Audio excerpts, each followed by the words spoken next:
esta edición número 36 das Xornadas Luisa Sorei, que organizará a Academia Galega de Ciencias a través dun convenio coa Deputación de Lugo. Saudamos tamén as persoas que nos están seguindo online a través da canle YouTube do Servizo de Audiovisuais da Deputación de Lugo. Agradecemos a súa presencia, tanto a dos que están aquí presencialmente como a dos que nos siguen a distancia. A conferencia de hoxe, que se enmarca dentro da temática xeral destas xornadas, que é sobre o sector forestal galego, retos, fortalezas e debilidades, o papel das frondosas. Unha das debilidades importantes do sector forestal galego é o minifundio, que a propiedade, sobre todo a propiedade de propietarios particulares, que se estende por aproximadamente 1.400.000 hectáreas, de case a metade da superficie de Galicia, pois está en mans de moitos propietarios, fálase de uns 450.000 propietarios ou familias propietarias.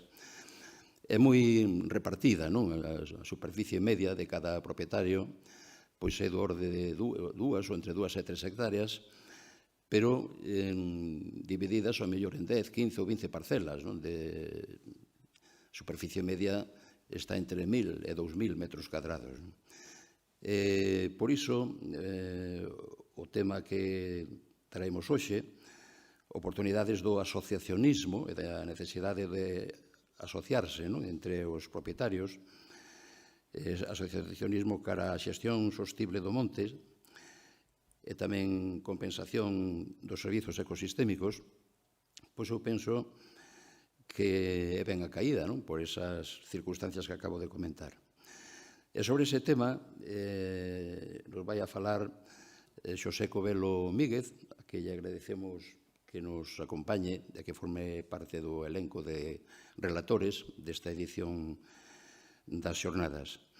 Xosé Covelo pois tamén é exalumno da Escola Politécnica Superior de Enxeñería. El realizou os estudos de Enxeñería Técnica Forestal na Escola de Pontevedra, da Universidade de Vigo, e a de Enxeñería de Montes na Universidade de Santiago, na nosa Escola de Lugo.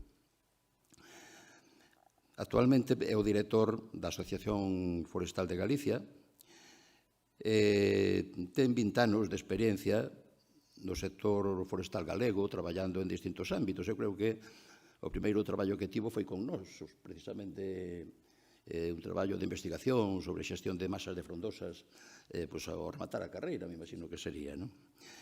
As súas principais liñas de traballo son asesoramento xeral a comunidades de montes e propietarios forestais particulares, comercialización e valoración de madeira, coordinación técnica de grupos de certificación, de xestión forestal tanto polo sistema FSC como polo sistema paneuropeo, PEF, experto tamén en servizos ecosistémicos, que é unha das temáticas que vai a tratar hoxe, tamén en asesoramento e promoción de proxectos de absorción de carbono no ámbito forestal e en constitución de agrupacións de xestión forestal conxunta, un tema no que a Asociación Forestal de Galicia está moi involucrado,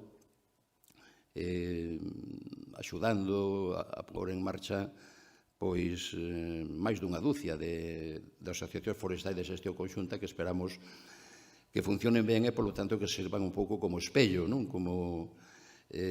para que outros se animen, porque, como decíamos, o asociacionismo, dada a fragmentación da propiedade, é algo esencial. Bueno, pois eu non me estendo máis, damos a palabra a Xosé para que imparta a súa conferencia.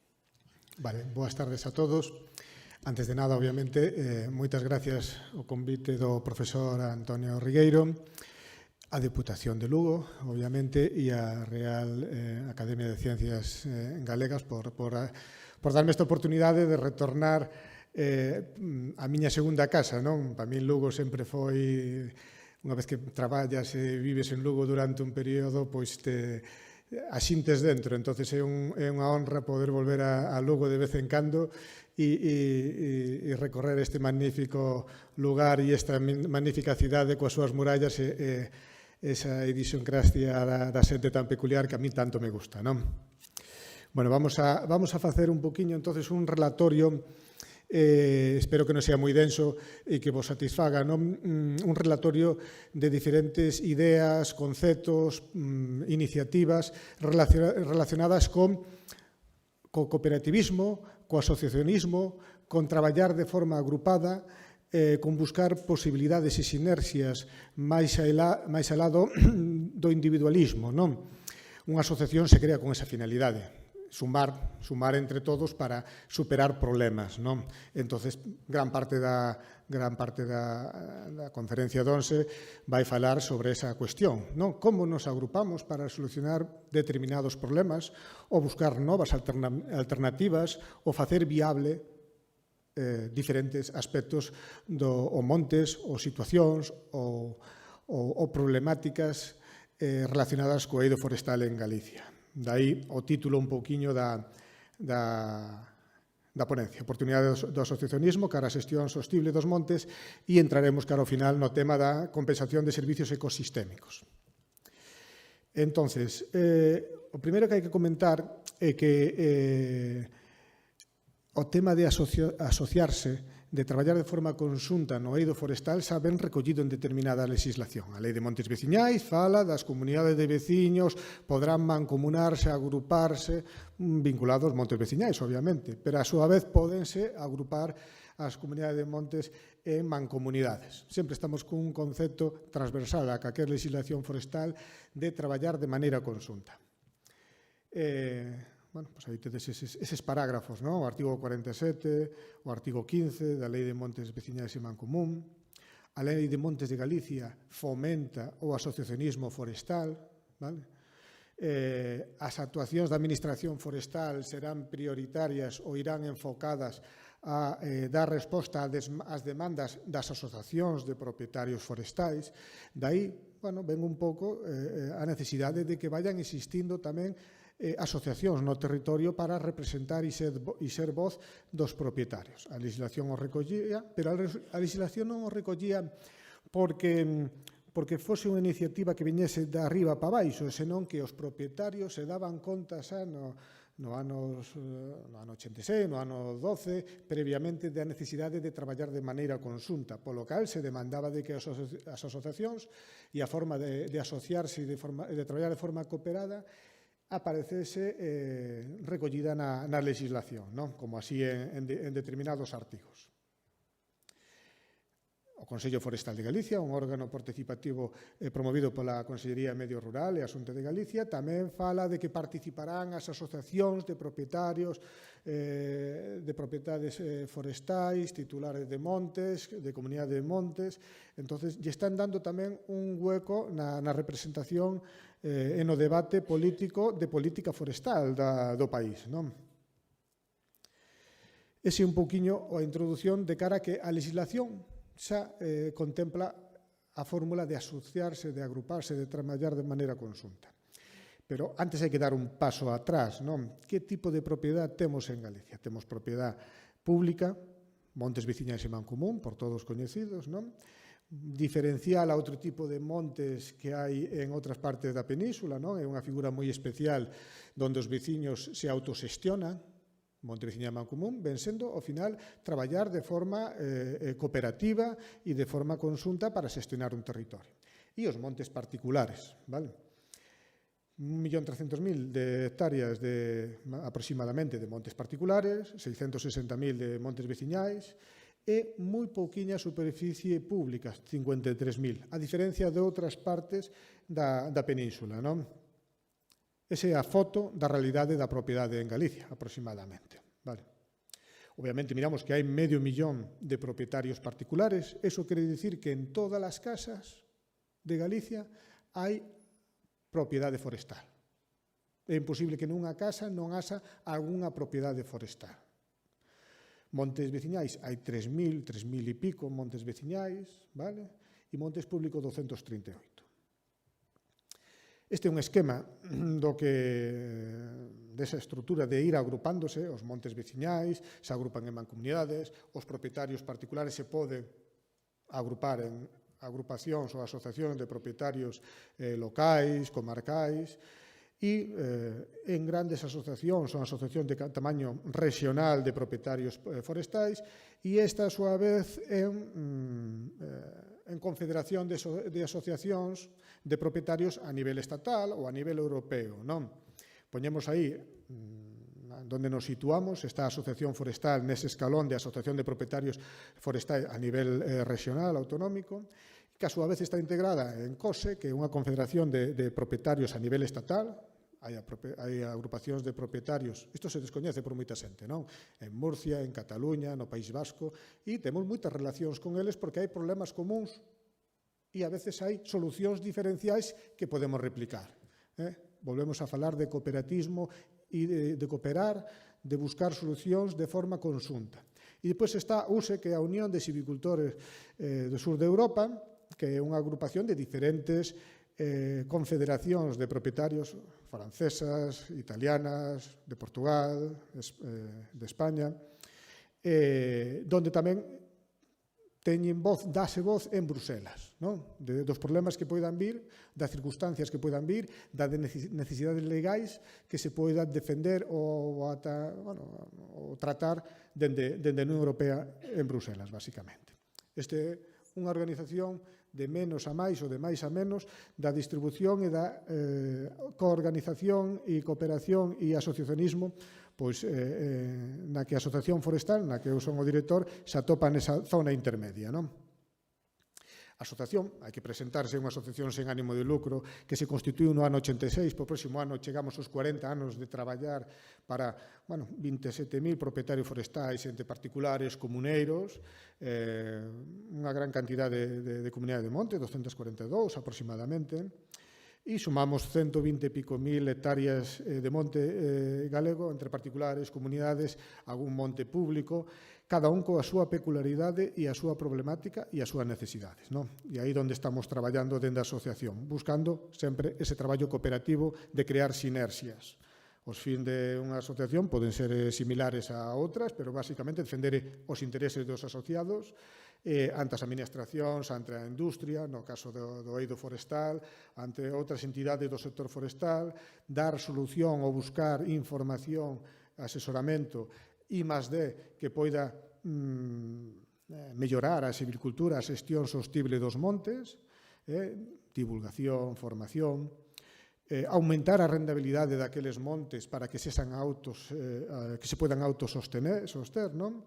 E de forma equilibrada cos recursos forestais que conteñen. Como toda asociación, é democrática, existe unha xunta de goberno, cada 4 anos se elixen os representantes, presidente, vicepresidentes, de montes particulares e veciñais, de forma asamblearia. E temos un equipo técnico que fomos configurando nestes 40 anos de 24 profesionais, 14 mulleres e 10 homes de diferente formación, forestais, montes, expertos en economía, contabilidade, administración. Por que? Porque nesas líneas de formación, porque é o que nos últimos anos, nos últimos 40 anos, se foi vendo de que os propietarios necesitaban ter especialistas específicos para a labor que fan nos seus montes. Representación institucional fundamental dunha asociación que este en contacto coas institucións, porque ao final son os que marcan a legislación, son os que marcan líneas de axudas, son os que establecen medidas que poden axudar ou a veces supoñen trabas. Entonces, se participa pois eso, en Fundación Arume, Consello Forestal, Mesa da Madeira, en COSE, en USE. Bueno, temos aí un relatorio de entidades nas que se participamos co fin de crear sinerxias. Bueno, outro esquema onde se mira que se participa e se aporta e se fan alegacións á lei de incendios, a reforma de fiscalidade, temas de uso social dos montes, a Fundación Arume, o Consello Forestal de Galicia. Bueno, participamos en diferentes cuestións coa intención de ter ou de conseguir a mellor resultado para os problemas dos propietarios. Actividades de formación prácticas, certificación forestal, proxectos de I+D, publicacións, asesoramento, visitas técnicas, todo con esa finalidade que comentaba antes. A revista O Monte, que se publica periódicamente, unha página web que ten moita información para os socios e non socios, con manuales, suxerencias, cuestións diversas que van na liña da xestión forestal sostible, unha rede de montes demostrativos para facer experiencias, neste caso do Pico Sacro, basada en frondosas, notas onde se basea na silvicultura, que sirvan para replicar boas prácticas no monte, por outros propietarios. Unha cuestión importante que tamén se consigue con esas sinerxias, os propietarios nos van pasando tamén os precios da madeira, contactamos con industriales e sacamos, creo que é unha das únicas informacións públicas para os asociados, obviamente, e a veces nos piden algúns medios de información de precios medios da comercialización de madeira e tamén de comercialización de outros produtos, mel, cogumelos, castañas, que tamén intentamos recoller e poñerlle a disposición do asociado para que sepa en que rango de prezos, que posibilidades pode ter a súa finca ou o seu monte coa produción que cada un teña. Esta é unha tabla de precios de diferentes destinos.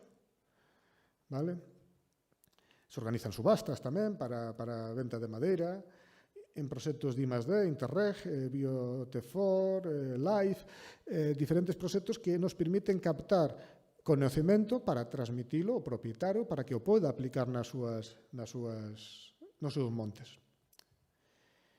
Entonces, agruparse para avanzar cada xestión forestal sostible. Ese é un dos grandes motivos dunha asociación. E se engadimos a pata da sostenibilidade, o que buscamos é mirar que fórmulas de cooperar para que o que se faga no monte sexa ambientalmente apropiado, a pata medioambiental, económicamente viable, obviamente, ten que ser tense que autososter, non somente basándonos nas axudas, que tamén, pero temos que buscar a capacidade de que o que se faga no monte se poida manter económicamente e que sexa socialmente beneficioso, porque o monte ao final, na maioría dos montes son abertos, son de acceso, os montes veciñais sobre todo, a todo o mundo, e todo o mundo disfruta, non? E aínda que non achegues ao monte, hai servicios que aportan, que aínda que estén aí ao lonxe, están aportándonos o tema do oxígeno, de beneficios ambientais, etc. Aquí temos un repertorio do que se chaman servicios ecosistémicos que poden aportar os montes, de abastecemento, de regulación, culturais, madeira, alimentos, enerxía, fibras, tema de esparcemento, de uso recreativo, hídrico, de carbono, de absorción de carbono, polinización. Esta é unha imaxe moi explicativa. Entonces, a onde chegamos? Cando falamos de xestión sostible dos montes, temos que demostrar, moitas veces nos atopamos que temos que demostrar que o monte é sostible, aínda de que per se sea sostible. Obviamente estamos nunha sociedade onde que temos que ter criterios, eu sempre poño un exemplo. Vamos a comprar un kilo de carne, cando teñen o sello de terneira galega, pois é diferencial a que non teña un sello que che diga de que hai un seguimento por detrás, uns criterios, unha crianza en extensivo, unha serie de condicións. Pois isto mesmo pasa no monte. Temos que demostrar, ensinar o que se fai no monte e para ello existen a certificación forestal. Que é a certificación forestal? Pois é metodoloxías, uns estándares con uns criterios para evidenciar que nun monte se están facendo as cousas, como digo eu, con sentidiño. Pedir os permisos, obviamente, cuidar de que non queden restos, refugallos no monte, facer se se fai unha corta, repoñer, diversificar o monte, establecer medidas de prevención, restaurar os camiños, potenciar aqueles entornos de biodiversidade que pode existir no monte, unha charca, unha carballeira, vale? Que é o que pasa?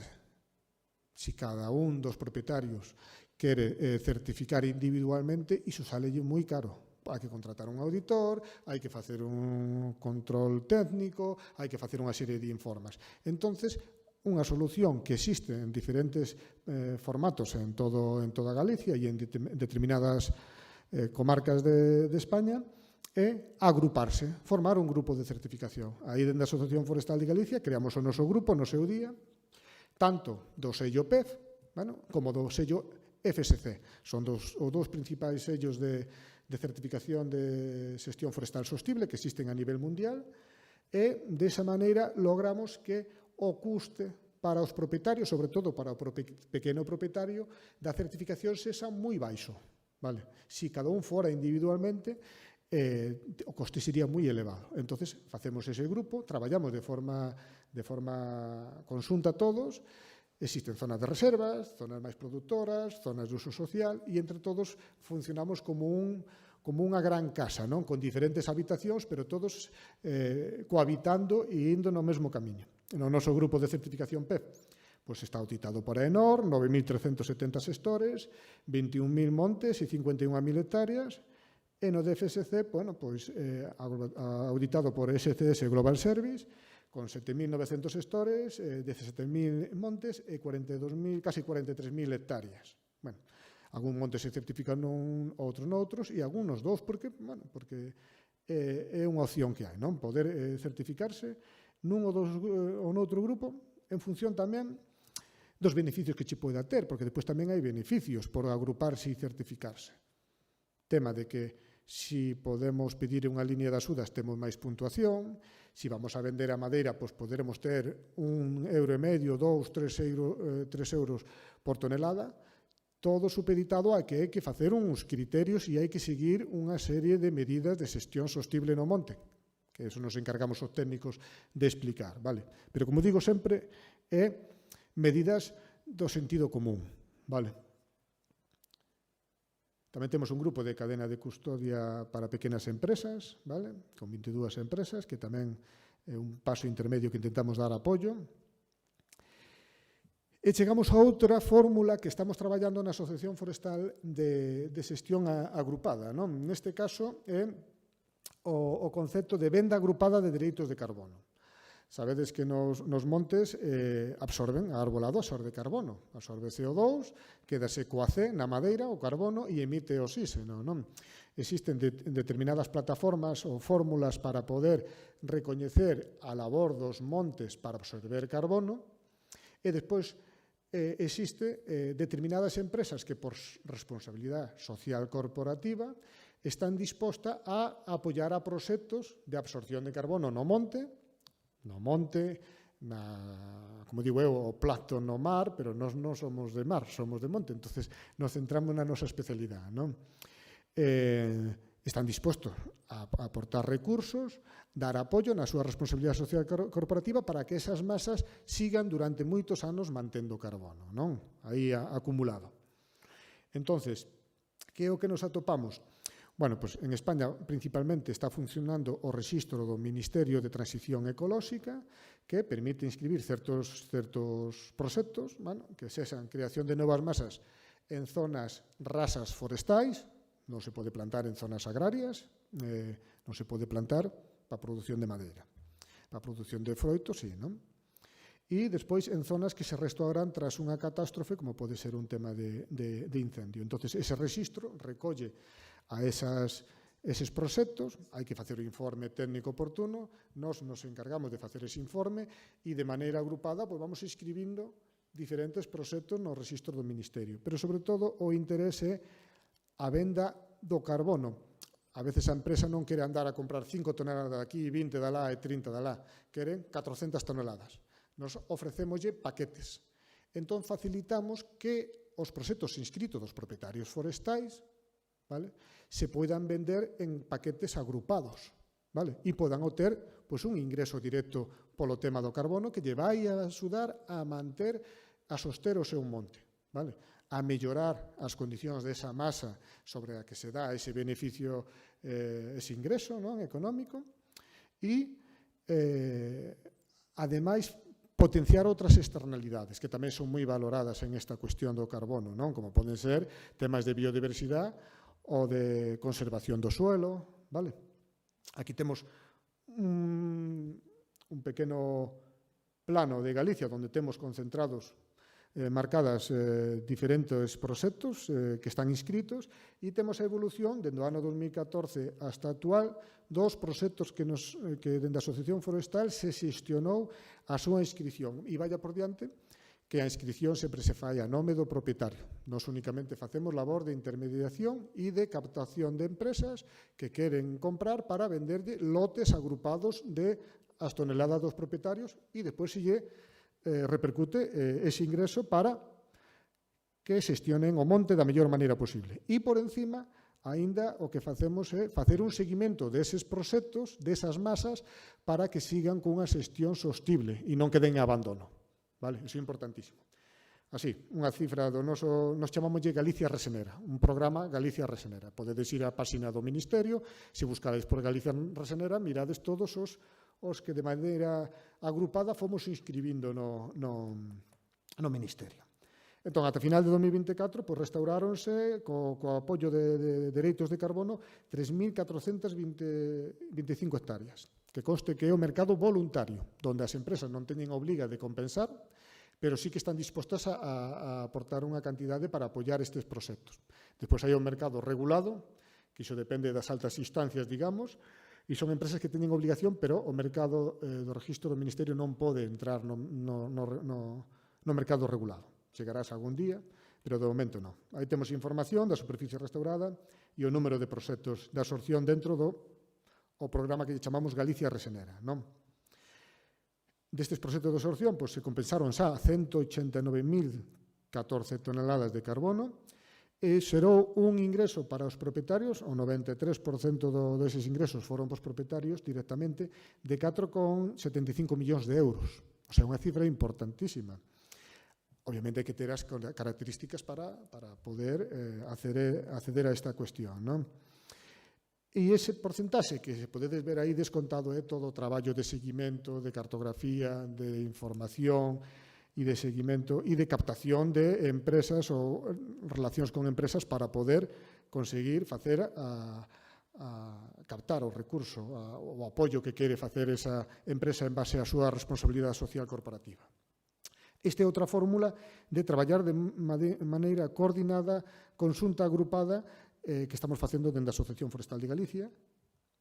Bueno, e aquí temos unha colección de empresas que están interesados no tema de apoiar os proxectos de absorción, bastante amplia. E daqui vamos a pasar a outra cuestión que falaba antes Antonio, que é o tema que está bastante en boga últimamente. É outro exemplo de traballo de forma agrupado, para min é un dos máis complexos de todos os que podemos facer como técnicos ou enxeñeiros de montes, non? Que é a agrupación forestais de xestión conxunta de pequenos propietarios, sobre todo.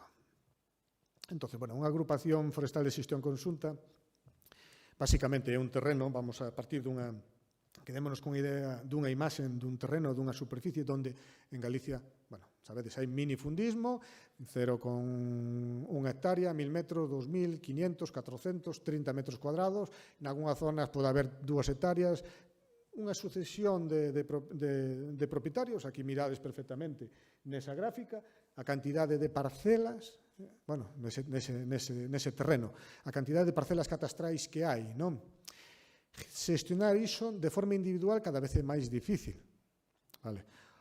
Xa non sabemos quen é o propietario a veces, os descendentes do propietario original ou dos nosos avós ou dos nosos pais xa non estamos vinculados, xa chegar aí ao medio, chegar co trator aí ao medio pasando por todas as outras parcelas ou por camiños antigos que xa están cerrados é inviable.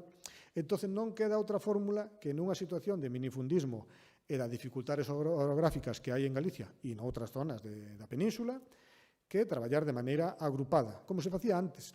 Antes, eu sempre digo, de antes de cando íamos, tampouco foi moito, pero a miña nai ou a miña avoa, cando iban a cavar as patatas, iban primeiro a dun veciño, despois a do outro, e iban todos ao do barrio. Cavábamos todas as patatas, recollíamos todas, e despois volvíamos todos a plantar as fincas unha detrás da outra. Era unha agrupación forestal non, é unha agrupación de xestión conxunta sin darse conta, non estamos inventando nada novo, pero para que entendamos o concepto, xa se facía no seu momento, por que non volvemos a recuperar traballar, obviamente de maneira profesionalizada, con apoio técnico, para intentar facer as cousas da mellor maneira posible, non? E, sobre todo, porque o propietario, ao non vivir máis nas cidades, haber unha desvinculación, a veces lle resulta máis cómodo que haxa un xestor que lle dé apoio, non? Entonces, as agrupacións forestais de xestión conxunta, pois, bueno, presentan a máxima liberdade para configurar un perímetro de xestión, hai que ir buscando accidentes orográficos ben definidos, camiños, regueiros, de tal maneira que este ben delimitada a superficie. Non se require unha superficie mínima, ainda que convén que, como mínimo, bueno, pues estemos falando de 3 hectáreas, porque cousas máis pequenas, pois, ao final volvemos o mesmo, non? Que exista unha delimitación clara. Hai que contar co 70% da superficie do interior do perímetro cedida, posta a disposición da agrupación que queira participar. Se non temos ese 70%, non podemos registrar. Hai un rexistro da agrupación na Xunta de Galicia, na Consellería de Medio Rural, donde oficializamos ese perímetro como superficie para xestionar de maneira conxunta. Necesitamos, fai falta o 70% de confirmacións de propietarios que estén dispostos. 70% da superficie. Aqueles que non se adiran a esa agrupación, o que sí que van ter é que van por libre, pero teñen que manter o seu monte nunhas condicións de xestión forestal mínimas, vale? E a superficie de descoñecidos, o que se atope en situación de abandono, podrá pasar a ser xestionado pola agrupación previa inscripción no Banco de Terras. Vale, isto é un resume moi rápido. Falar de agrupacións, podemos estar aquí falando 2 horas, pero con esta pincelada penso que nos enteramos e nos poñemos un punto de partida ben claro do que estamos falando. Vale. Tamén hai a posibilidade de que entren parte de superficie de montes veciñais.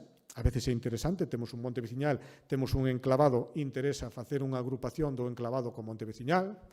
Temos un monte veciñal e temos unha zona de lindeiros de propietarios que non hai xestión. En alguna zona de Galicia pasa, noutras non.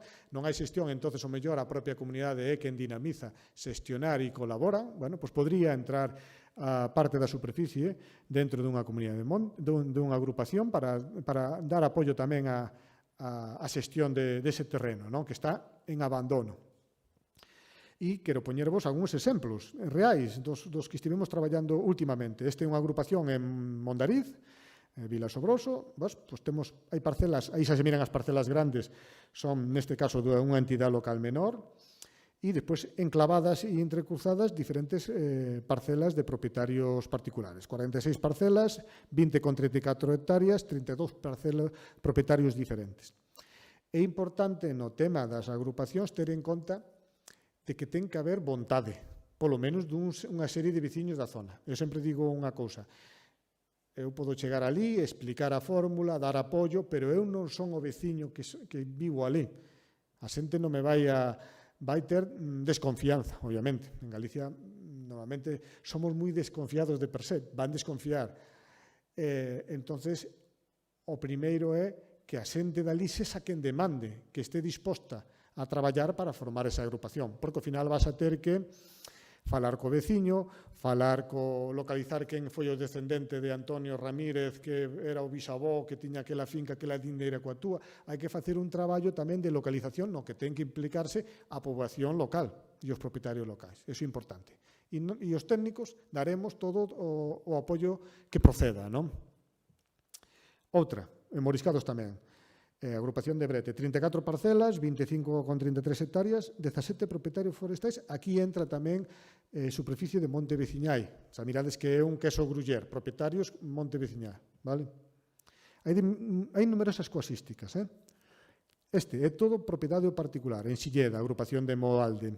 Estas son 278 parcelas, mirades aí perfectamente como está moi subdividido. 64,54 hectáreas, 56 propietarios diferentes. Iso quere dicir de que hai propietarios que teñen diversas parcelas. E quere dicir que o mellor tes unha parcela aquí, outra lá e outra acolá. Iso quere dicir de que o día de que queras traballar, o mellor tes unha hectárea, pero tes 1.000 metros, 1.000 metros, 2.000 metros e 3.000 metros.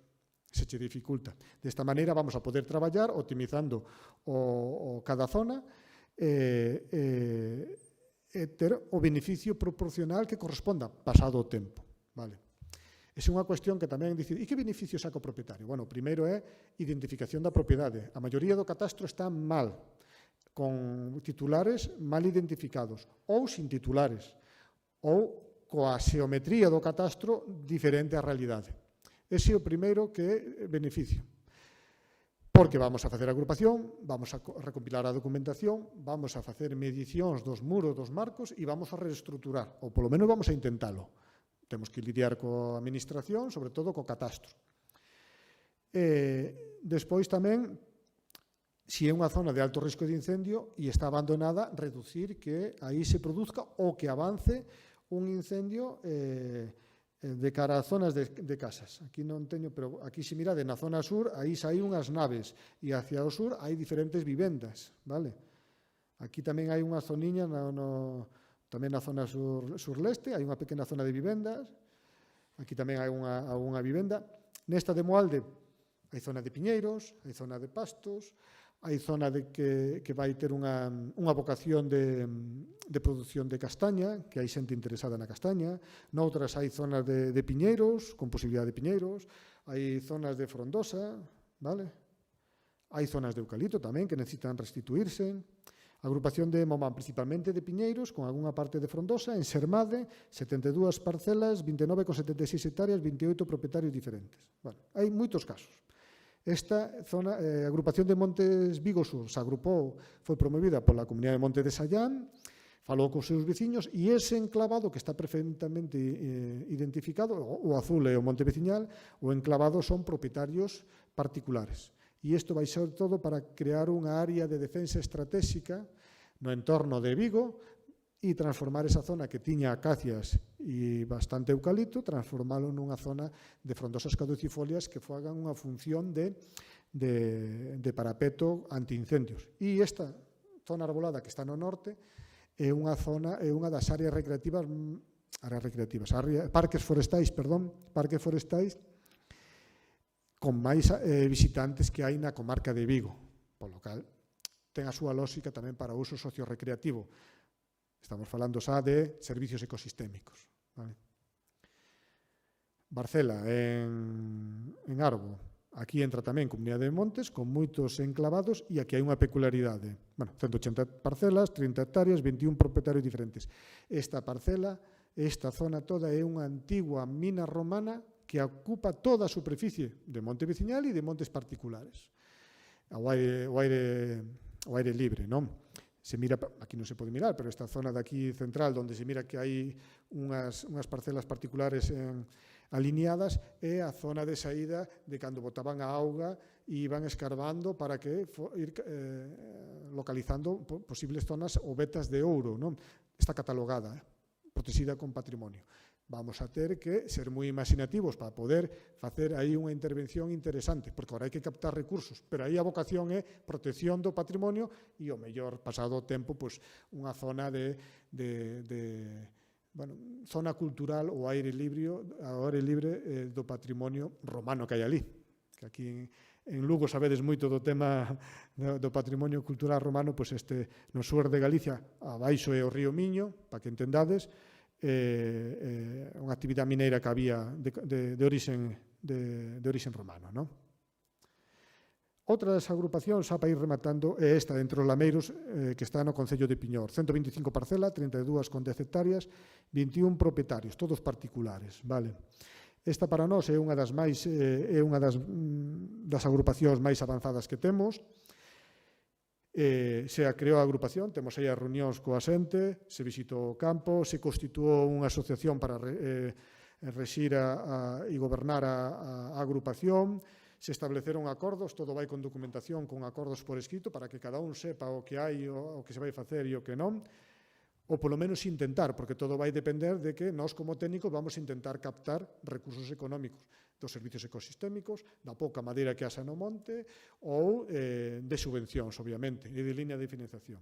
Aquí xa se conseguiu unha pequena actuación no monte gracias a un proxecto da Fundación Biodiversidade, vale? Do Ministerio, e se fixeron xa, pois en cuestión de 2 anos non había ninguna intervención do monte e se fixeron unhas importantes intervencións en masas de frondosas, recuperación de camiños antiguos, recuperación de pistas para a prevención de incendios e rozas para a prevención de incendios e desmestas en piñeiros que estaban abandonados dende o ano 97. Se certificou PEF e FSC, previamente se fixo xa o proxecto de ordenación, se fixeron eses traballos, xa hai contratado unha clara para darlle un xeitiño ao piñeiro en estado latizal e ahora mismo, hai 2 días, estiven co auditor no monte para certificalos en biodiversidade. Vale? Temos aí unha imaxe de rozas e se respetan os muros tradicionais, como podedes ver. Vale? Este é o camiño antigo de carros que está na zona da Carballeira, na zona contra o río. Entonces, bueno, pues ten unha serie de valores moi interesantes e está mellorando moito en pouco tempo esta zona que era, bueno, pues X parcelas individuales e ahora xa falamos dela como unha entidade, como monte de entre os lameiros. Vale. Vamos a profundizar entonces ahora no tema dos servicios ecosistémicos,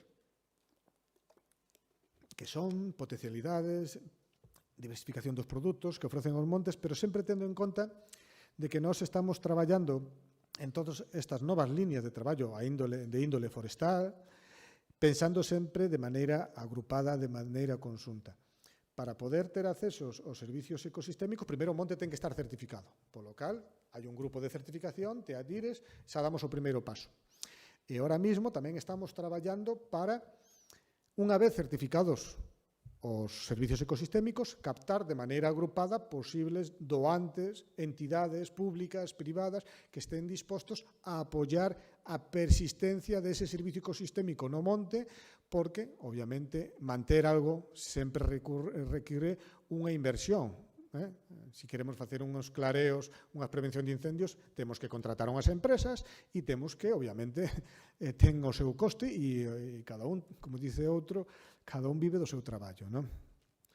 Que son os servicios ecosistémicos? Bueno, pois aquí temos unhas imaxes moi explicativos, patrimonio cultural, auga, carbono, biodiversidade, esparecemento, paisaxe, saúde. Bueno, mirábamos antes tamén unha imaxe. Xa dicía Gretchen Daly, catedrática de Ciencia Medioambiental, e foi unha das primeiras precursoras do concepto da necesidade de recoñecemento dos servicios ecosistémicos a nivel mundial. Os ecosistemas aportan aos seres humanos servicios fundamentais para o seu benestar.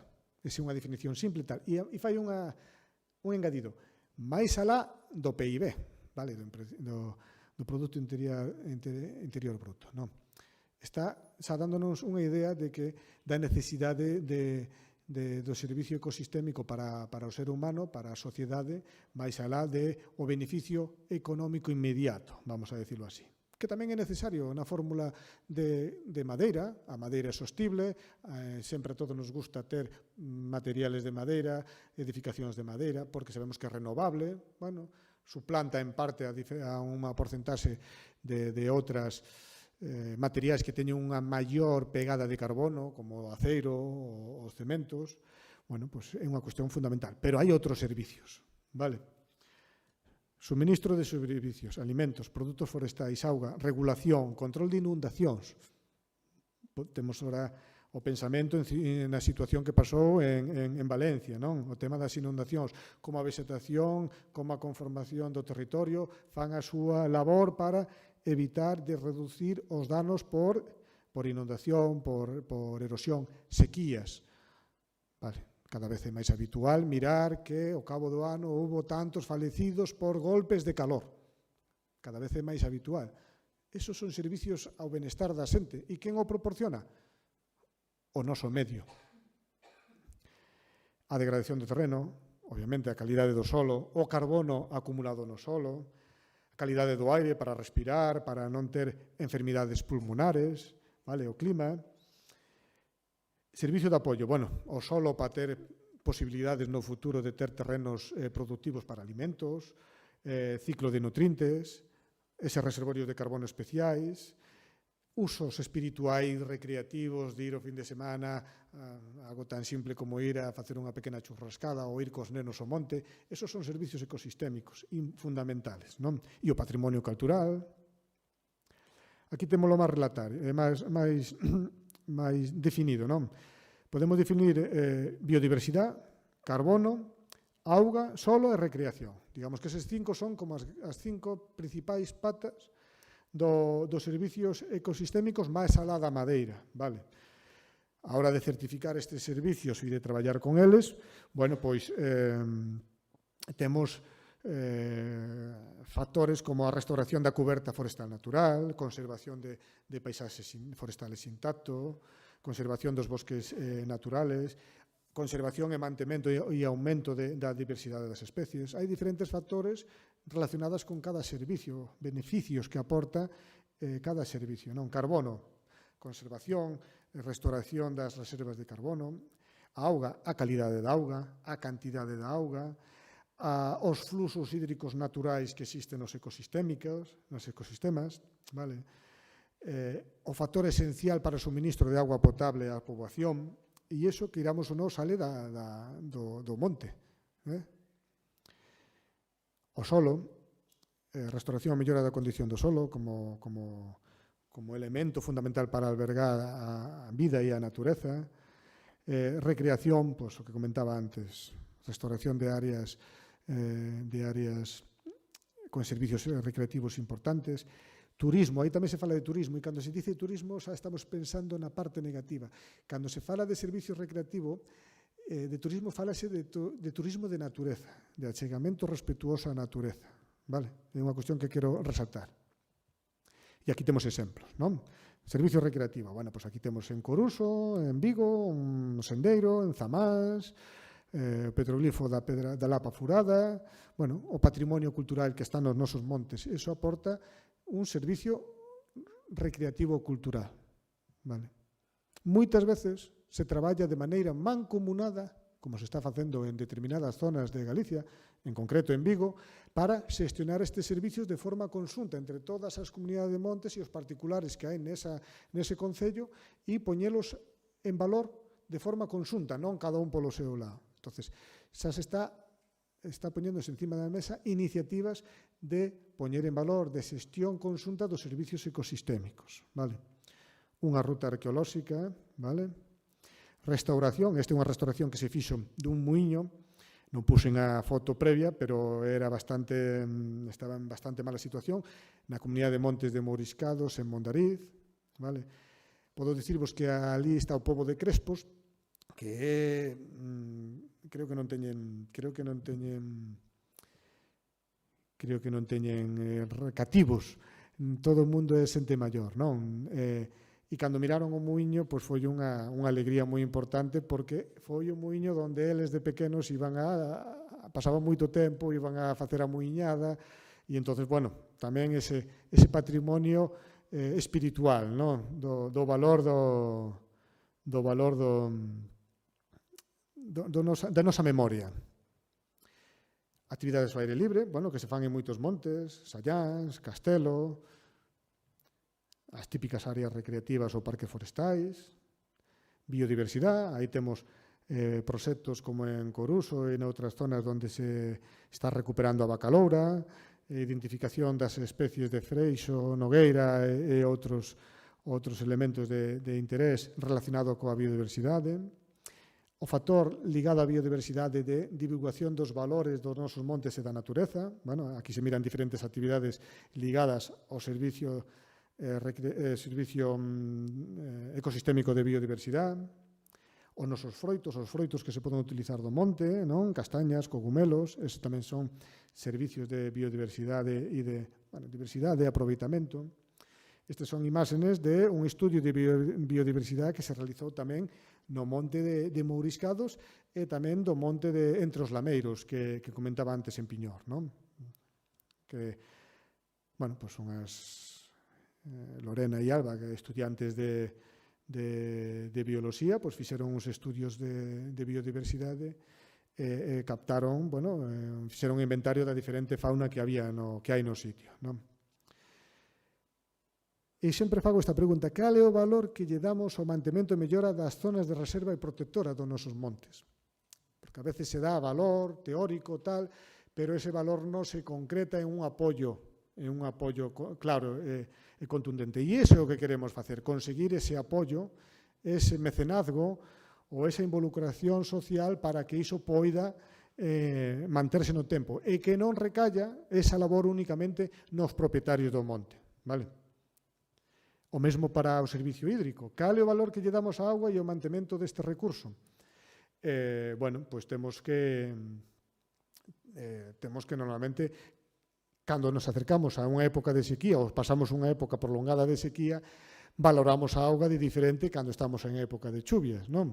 Entonces, a auga, a súa calidade, a súa cantidade tamén depende do que fagamos augas arriba no monte, co arbolado, infiltrando, coa evitar vertidos nos pequenos regatos que terminan nun embalse ou nunha captación, vale?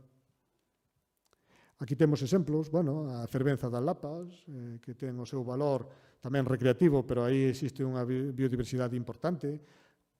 Quixen poñer aí un depósito de captación de auga para uso doméstico, importante. Servicio hídrico, prevención de incendios, temos múltiples depósitos de prevención de incendios nos nosos montes, e aquí marquei esa rampla porque aquí se lle dá un valor engadido. Oye, que aproveitan eses depósitos anfibios, pequenos mamíferos, entonces se lle facilita poder acceder para beber e poder sair unha pequena rampla, unha actuación moi pequena, pero estás un servicio hídrico, prevención de incendios, e lle das unha componente, ainda que o elemento sexa artificial, unha componente de biodiversidade e de apoio. E, sobre todo, dentro dos depósitos, estamos promovendo, en algúns casos, poñer unhas viguetas, unhas rampas, para que os anfibios que se críen dentro podan sair por esta rampa exterior que se pon. Porque, senón, bueno, moitos deles falecerían dentro do depósito. Entonces, hai que transmitir estes novos valores de sensibilidade na xestión dos montes. Con pequenas actuacións fanse cuestións a nivel servicio biodiversidade moi importante, non? Moi importantes. Aquí temos un exemplo do que non debe ser respecto ao solo. Aquí se quedou na pedra, estas zonas de solo, son pistas mal dimensionadas e mal planificadas, onde a erosión levou todo o terreno e aí tivemos problemas de colmatación nos regatos onde foi toda esa terra, de pérdida de un substrato que era fértil e aí había acumulado carbono nese humus desa terra. Pois tamén terminou, pois seguramente no Océano Atlántico, non? O servicio de sumidorio de carbono, xa o explicamos antes, non? O que estamos facendo, pero é un servicio moi importante que se está valorando mediante, bueno, se está poñendo en boga polo tema da comercialización dos dereitos, non? Pero hai máis que iso. Aquí temos unhas masas plantadas de castiñeiro no Monte Comunal de Mos, que funciona como reservorio de carbono durante moitos anos. Unha zona de regenerado de piñeiro combinado con frondosas en Redondela. unha masa de piñeiro que leva unha silvicultura coas súas calles e as súas podas para favorecer que aumente de diámetro e siga absorbendo, que a parte de madeira, pois durante os 35 ou 40 anos que permanezcan en pé, van estar absorbendo carbono, vale? E se despois temos a fortuna de que esa madeira termine nunha mesa destas características durante outros 40, 50 anos, aumentamos esa vida de acumulación do carbono, vale? Novas plantacións. Entón, as posibilidades son diversas, vale?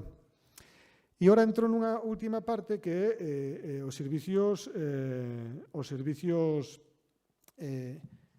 ecosistémicos e a súa certificación, non? Xa dende o ano 2009 estamos moi involucrados no tema dos servicios ecosistémicos, pero non nos lanzamos a certificar hasta bastante máis, hasta casi no 19, 20, 21, non? Porque non hai demanda. Se non hai demanda, se non hai unha aposta decisiva para financiar a certificación deses servicios ecosistémicos, é difícil que haxa certificación de servicios ecosistémicos. A partir de que temos, pois un patrocinio para crear unha red de monte demostrativos, ese patrocinio vai ligado a que se identifiquen os servicios ecosistémicos do Pico Sacro, é un monte tamén de agrupación de propietarios particulares, xestionado pola Asociación Forestal, era unha zonas rasas, con zonas de mala xestión, con zonas de piñeiro, zonas de eucalipto, e se transformou toda en unha escola de silvicultura de frondosas, vale? En Boqueixón. E aí se identificaron dous servicios ecosistémicos. Un é o da biodiversidade e outro é carbono. E foi o noso primeiro monte que certificamos neses dous servicios. Que hai que facer para certificarse? Primeiro, certificarse en servicios ecosistémicos, que este certificado en xestión forestal sostible, vale? PEF ou FSC. Neste momento é necesario que este en FSC, porque FSC ten unha norma específica para certificar en ecosistémicos, mentras que PEF está traballando nesa norma ainda. Hai que realizar un informe técnico avaliando que servicio, que valores ten, se son suficientes para certificalo, e establecer todas as medidas de mellora continua para progresivamente mellorar ese servicio en ese monte. E redactar o documento de certificación, que é a base que vai guiar a labor, a metodoloxía e o seguimento dese servicio nese monte. E, obviamente, realizar unha auditoría por unha terceira parte independente que constate en campo e coa documentación de que realmente existe ese servicio e se está facendo actuacións de mellora del. Aquí temos parte da plantilla dese documento de certificación de CSE e aquí se mira que se certificou en conservación da biodiversidade, S1, fixeron actividades de caixas de morcegos, identificación das especies, un informe por SORES, que é un equipo de biólogos estudiando os valores que había nese monte, se fixo fototrampeo con diferentes especies, se manteñen unhas charcas, se instalaron unhas zonas de madeira morta que sirven para acumular pequenos insectos, para que sexan hitos ou hábitats de pequenos insectos, se fixeron diferentes zonas con muestreo de biodiversidade, vale? Se tomaron tamén ultrasonidos dos quirópteros, dos morcegos, para identificar o número de especies de morcegos. Fíxose un estudio amplo que amparou que sí que hai unha serie de valores que sustenta que se poida certificar en biodiversidade ese monte. Obviamente, hai que definir que actividade de xestión se van a facer, que resultados se esperan, este é un gráfico, non vou profundizar nel, e que impacto positivo sobre a diversidade se vai conseguir, non?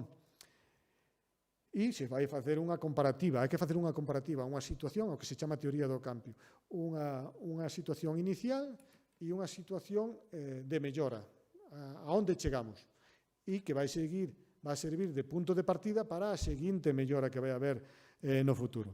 Aquí definir os indicadores. Cales son os indicadores neste caso? Unha área, unha superficie de rede de áreas de conservación, se definen aquelas zonas con maior valores de conservación e o que se intentará é ir ampliando progresivamente, e a representatividade tanto en vegetal como faunística. Vale? Bueno, aí temos, por exemplo, que se no 19 había 12 aves, agora se identificaron 24, que diferentes mamíferos, quirópteros, entre 8 e 9. Bueno, mira que hai diferentes nun monte moi pequeniño, diferentes especies de interese, non? Por outro lado, se certificou en carbono. Mais alá do rexistro do Ministerio de Carbono, tamén se pode certificar un monte en carbono mediante a certificación FSC. Entonces, aquí se fixo a certificación por secuestro e almacenamento de carbono.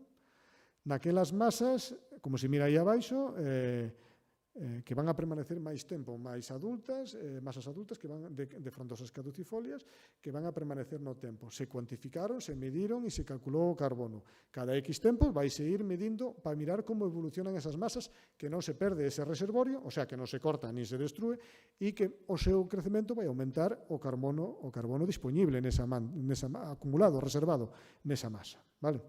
Entón, foi a nosa primeira certificación en carbono. Tamén, actividade de xestión, que é axudar con plantacións, tamén moi importante as jornadas informativas, divulgativas, os resultados que se esperan, vale? Que se mantén e aumenta ese carbono acumulado nesa madeira, nese arbolado, e o impacto final, non? Que aquí é conservación da reserva de carbono no monte demostrativo de Pico Sacro. Os parámetros, os indicadores, superficie forestal desa red de áreas de conservación e a reserva no arbolado de carbono. Vale? E se vai comparando entre unha situación e a situación seguinte. Traballamos tamén, recentemente, estamos traballando con Montes de Vigo, que vos comentaba antes, dentro dun proxecto tamén patrocinado con financiación da Fundación Biodiversidade, e que aquí teñen o concepto de traballar, de poñer en valor os servicios ecosistémicos a nivel de todo o Concello de Vigo. Mirades todo este concello aquí abaixo, e o que está en verde son os diferentes montes veciñais que forman un halo ao redor de toda a cidade. Vale? Entonces, as comunidades se uniron e dixeron, temos que poñer en valor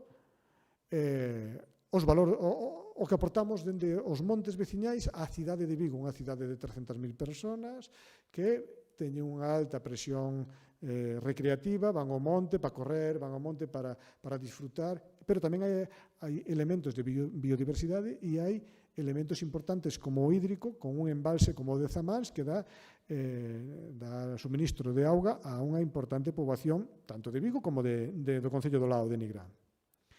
Entonces, aquí xa se procedeu a cada un coas súas mellores características. Bueno, temos aí o auditor nunha das visitas da auditoría. Bueno, pois o ano pasado se fixo toda a certificación en recreativo e turismo de natureza dos montes de Sallans, Matamá e Valadares. Non quere dicir que toda a superficie sexa certificada con ese valor, senón que se identifican dentro do monte que superficies cumplen eses criterios para ter ese valor. Vale? E non quere dicir que se vai a quedar nesa superficie. O mellor, dentro de 5 ou 10 anos, pois onde eran 23,60 hectáreas, agora son 30 hectáreas. Vale? Home, chegará un momento en que, se chega a totalidade da superficie da propiedade, xa non se pode ampliar, pero sí que se pode manter e mellorar. Vale? Servicio de concas hidrográficas, Zamás, vale? O que dicía antes, hai un embalse que suministra auga a moita xente, e xa se estamos estudiando poder certificar outros valores dentro destes comunidades de montes que teñen esta iniciativa de certificar en ecosistémicos todos os valores que teñan disponibles, porque queren captar recursos de apoio para manter eses valores recreativos, esos servicios recreativos de administracións, das empresas de Vigo, das empresas que queiran facer responsabilidade social corporativa, pero en vez de ir un por un, cada comunidade de forma independente, o que se planifica é, dende a mancomunidade, presentar as partes como un todo, como unha suma. Vale? Outra fórmula de agruparse e de traballar de maneira conxunta para presentarse ante a sociedade, ante as posibles fontes de financiación, como unha posibilidade seria, unha alternativa seria onde facer a responsabilidade social empresarial de cada unha das entidades. Non? Este é un exemplo, a Comunidade Monte de Sallás, casi todo o monte xa é recreativo. Aquí o que se computa é as áreas, a superficie e elementos de uso recreativo e a satisfacción dos visitantes. Ainda que sea recreativo, transversalmente de todas as certificacións que se plantexa de servicios ecosistémicos, sempre está o valor da biodiversidade. Non é que solamente montemos máis asadores para ir a facer o churrasco, non. Aquí se contempla nesta zona paneles interpretativos do castro do Alto da Medorra. Aquí unha zona de muíños. Aquí un pequeno arboreto de piñeiros do mundo. Todo isto son frondosas caducifolias que foron restaurando a comunidade. Aquí un parque forestal, un columpio, bueno, é máis uso recreativo, pero sempre é así, as fontes que hai, bueno, cada un ten os seus valores, vale? E despois toda unha batería de actividades de educación ambiental, Día do Árbol, carreira polo monte tamén, deportivas, rails, bueno, diferentes actividades que fan aquí, camiñatas, as sendas de arroteiros que hai polo monte, implicación, bueno, aquí xa teñen un patrocinio de unha entidade, vale, pois vamos avanzando, non? E baixan os cativos cos seus pais e as súas nais a participar, a coñecer o monte. Actividade divulgativa, non? Que está vinculada tamén ao uso recreativo. Charca, pozas, aula de esquío cos pequenos para aprender sobre o monte, baño de bosque, exploración sonora, grupo de xogo na natureza. Bueno, isto é moi amplio e moi diverso, vale? O muiño que foi restaurado, Zamáns, o que dicía antes, o embalse, pois aquí se miden outros parámetros. Obviamente hai que mirar parámetros físico-químicos da calidade da auga no regato. Aquí temos un regato, temos aquí unhas plantacións que se fixeron de piñeiro, tras un incendio para restaurar a cobertura do suelo e evitar arrastres, consolidar esa infiltración do arbolado para que volva a suministrar auga aos acuíferos en profundidade. E os parámetros que se analizan, pois é a área forestal arbolada sobre o total da superficie da propiedade. Se houve un incendio, como neste caso, ou unha destrucción por vendaval ou por outra cuestión, a área restaurada sobre a superficie que se danou no seu momento. E en canto a calidade e a cantidade de auga, sobre todo o pH da auga, temperatura, a presencia de macroinvertebrados. Os macroinvertebrados establecen basicamente según o tipo de macroinvertebrado que exista, non son experto, pero os biólogos xa me explicaron e xa aprendí moito, pois según as familias que existan e os individuos que existan, pois se esa auga é de maior ou menor calidade, vale? Sólidos en suspensión, o oxígeno disolto, bueno, pois eso se analiza e se determina que problemáticas teñen en calidade de auga as canles, as charcas, e detectar así cales son os problemas e solucionar. A temperatura de auga moitas veces é autoexplicativa de que a canle de auga está descoberto de vegetación, non? Se está descoberto, hai unha insolación directa. Se hai insolación directa, aumenta a temperatura. O aumento da temperatura favorece determinados procesos de perturbación e de alteración físico-química da auga e reduce o oxígeno disponible, polo cal vai haber menos macroinvertebrados, polo cal vai ter unha calidade peor. O sea, todo vai moi relacionado. Entón, todo iso hai que estudialo, vale? Aquí temos a persona de biólogo facendo as analíticas nun das canles e aí está os botes coas súas mostras para analizar en laboratorio. Temos planificadas outras certificacións. En recreativo, pois o Monte Castelo, que está en Culleredo, temos auditoría o próximo luns. Moriscados, Mondariz e Entrelameiros, por biodiversidade, xa tivemos outro día a visita do auditor, e por concas hidrográficas tamén moriscados por biodiversidade, porque ten unhas zonas de reserva bastante interesantes para a biodiversidade, pero ten diferentes canles e, sobre todo, ten bastantes captacións para uso doméstico a nivel comunidade de augas. Non sei se aquí é habitual, pero na miña zona é habitual de que os veciños se organizan para captar auga do monte, almacenarlas en depósito e dar á rede de suministro máis alá da rede municipal, vale? Xa foi dende Antergo, sempre se facía así, e é fundamental que esa auga que se almacena neses depósitos pois teña un mínimo de calidade. O que se faga no monte vai ser decisivo. E entonces os servicios ecosistémicos terá que identificar o estado e as oportunidades de mellora que podemos facer para mellorar esa calidade, vale? Daí tamén o interés de certificar en ecosistémico, porque nos vamos poñendo listóns cada vez máis alto de melloría. Entro nunha última parte, oportunidades de financiamento, non? Dos servicios ecosistémicos.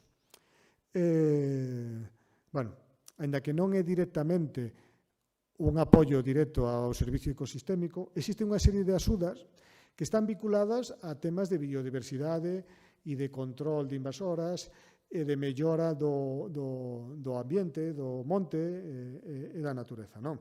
Hai unhas axudas do Parque Nacional Marítimo Terrestre das Illas Atlánticas, bueno, afecta a 3 concellos da zona de Pontevedra, teñen un carácter bianual e fan eliminación e control de invasoras, conservación de hábitats terrestres, restauración de ecosistemas degradados, conservación da biodiversidade. Ainda que non sexa especificamente no seu título apoio a servicios ecosistémicos, realmente está apoiando a servicio ecosistémico que se aporta nos montes que poden chegar a solicitar esta axuda. As árbores enlleiras, bueno, pois árbores enlleira é un valor de biodiversidade, de patrimonio cultural tamén, e que tamén é unha línea de axudas, que esa línea de axudas indirectamente está apoiando un servicio ecosistémico que se dá nesa propiedade, vale? E eu tamén quero facer aquí un guiño, non? Esta é unha árbore enlleira, a sobreira da Peneda, non? Porque aparte de ser enxeñeiro, director e tal, primeiro son propietario e son secretario dunha comunidade de montes, a comunidade de Monte do Viso, donde no seu día catalogouse esta emblemática sobreira como árbore enxeñeira e, bueno, pues é un orgullo contar con estes elementos no teu monte e poder xestionalo, non? E, obviamente, tamén pedimos axudas e recibimos axudas para a súa melloría e, sobre todo, a melloría do entorno. Convido a todo o mundo a visitala. Despois, axudas a montes en Rede Natura, non? Aquelas montes que se atopan en concellos de Rede Natura. Outra cosa que haxa máis ou menos dotación económica, pois poden pedir para eso, creación de cercas, restauración de zonas húmidas, tratamentos fitosanitarios, control de invasoras, conservación de polinizadores, etcétera, etcétera. Vale. E esta sí que é unha línea específica para servicios ecosistémicos. Aí o ano pasado, temos esperanza de que este ano 2026 volva a sair. Entón, se tes un monte que ten certificación en ecosistémicos, vale?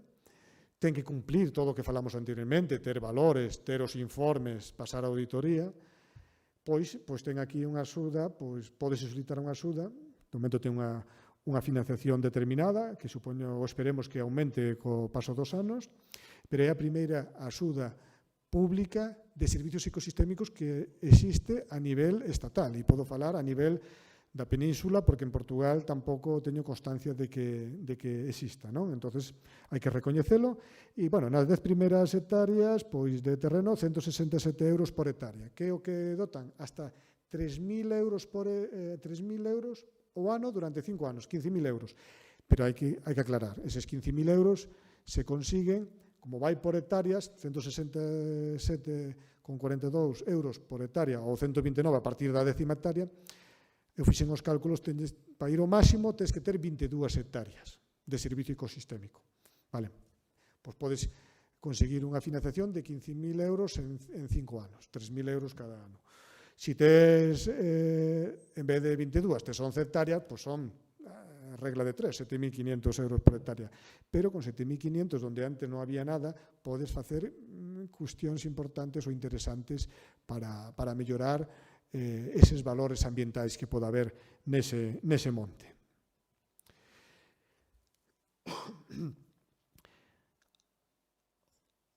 Falei toda a ponencia dos patrocinios, das doazóns, da responsabilidade social corporativa.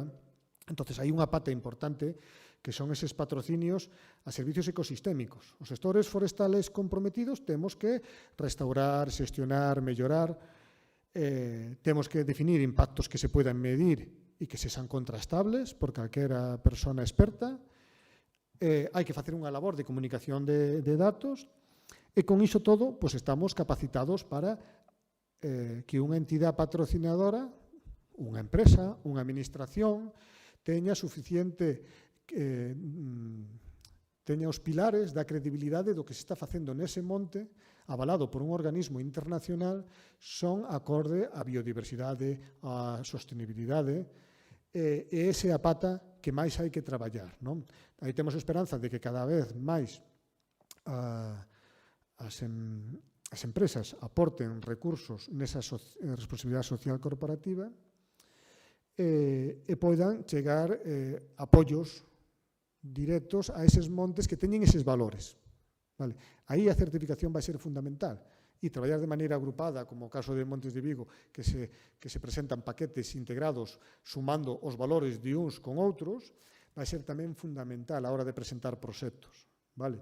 As agrupacións que poidan ter, a agrupación de Entre os Lameiros en Piñor, se todo vai ben, se certificará en biodiversidade en 17,37 hectáreas. Vale. Cando ata ahora eran 40 e pico parcelas individuales que cada un tiña 0,1 hectárea ou 2.000 metros ou media hectárea de masa con valor ambiental. Pero a forma de agrupalo vai permitir o mellor chegado o momento captar recursos para seguir mellorando ese hábitat. Vale? Entonces, ese pensamos que é o camiño que hai que ir. Temos que manter unha comunicación fluida coas necesidades desas empresas, desas entidades. Vale? Estamos traballando dentro da asociación nun grupo de traballo con PEF para tema de establecer criterios e poder certificar tamén con PEF, en FSC para ver como podemos captar recursos e acercar a parte da sociedade e a parte empresarial ao apoio á natureza, e temos que manter esa comunicación para o que falamos dentro do punto de vista do propietario, do punto de vista técnico forestal, sexa entendido pola parte industrial, que a veces non falamos no mesmo idioma. Ese é un problema que estamos detectando. Non? Entón, temos que coñecernos e avanzar de cara a conseguir eses recursos, non? Para aplicarlos no monte. E digo máis, cara onde camiñamos? Isto saiu en 7 de xullo de 2024, hoja de ruta de los créditos de naturaleza para recompensar las actuaciones positivas para la naturaleza y estimular la financiación privada. Isto ven da Comisión Europea. En Bruselas se está falando dos créditos da natureza como fórmula para captar financiación privada para os montes, para estes proxectos de servicios ecosistémicos. Para min, crédito da naturaleza é a certificación, vai pasar pola certificación de servicios ecosistémicos.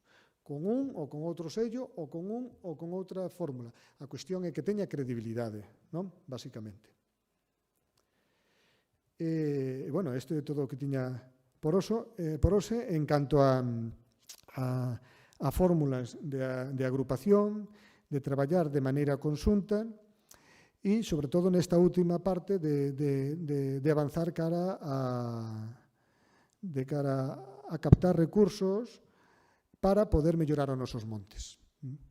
Moitas veces nos quedamos coa idea de que o monte se autosestiona, que cortas uns piñeiros ali e xa che dá pero por experiencia propia, non? Como dicía, por todo o asesoramento e o traballo que facemos con decenas de propietarios forestais, normalmente estamos o roto polo descosido. E cando entramos en valores e servicios que aporta o monte que teñen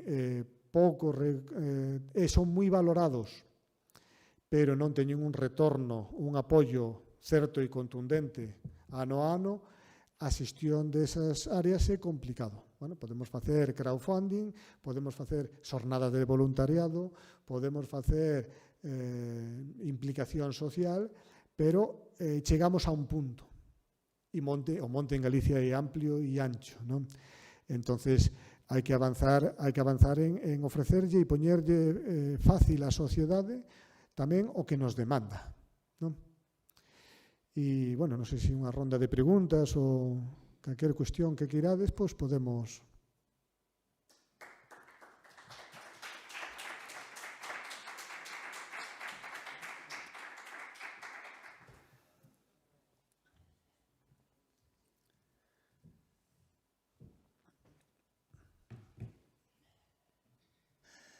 Bueno, pues moitas gracias, Xosé, por a túa exposición. Pasamos ao coloquio, o turno de preguntas, e as persoas que nos están seguindo a distancia online poden tamén facer preguntas a través do chat de YouTube, se alguén desexa preguntar algunha cousa. Aquí na sala, quen se anima?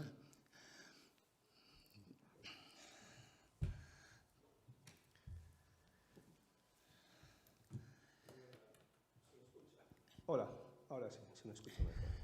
Utilizó un concepto que es superficie en estado de abandono en los montes. Superficie en estado de abandono. ¿Eso a qué se refiere? Me explico. Cuando se hacen agrupaciones, usted comentaba de que pues, se asocian gente y si un porcentaje de ellos o unos montes están en estado de abandono, se pueden... no lo sé totalmente, se puede decir a la Xunta o ponerlos en un listado en la Xunta. ¿Qué es un monte? ¿Qué condiciones tiene un monte en estado de abandono? Es que yo no lo conozco, por eso lo pregunto. A lo mejor. Sí. No, boa pregunta, gracias por la pregunta en todo caso. A ver, en estado de abandono, bueno, está definido legalmente. Ahora aquí non che teño eu a retaíla, pero hai unha definición de cales serían as condicións para iniciar un proceso de declaración de un monte en estado de abandono. Pero, básicamente, 4 ideas. Unha, primeiro, descoñecemento da propiedade. Vale, que non sepas quen é o propietario, o sea, que non hai actividade no monte, primeiro.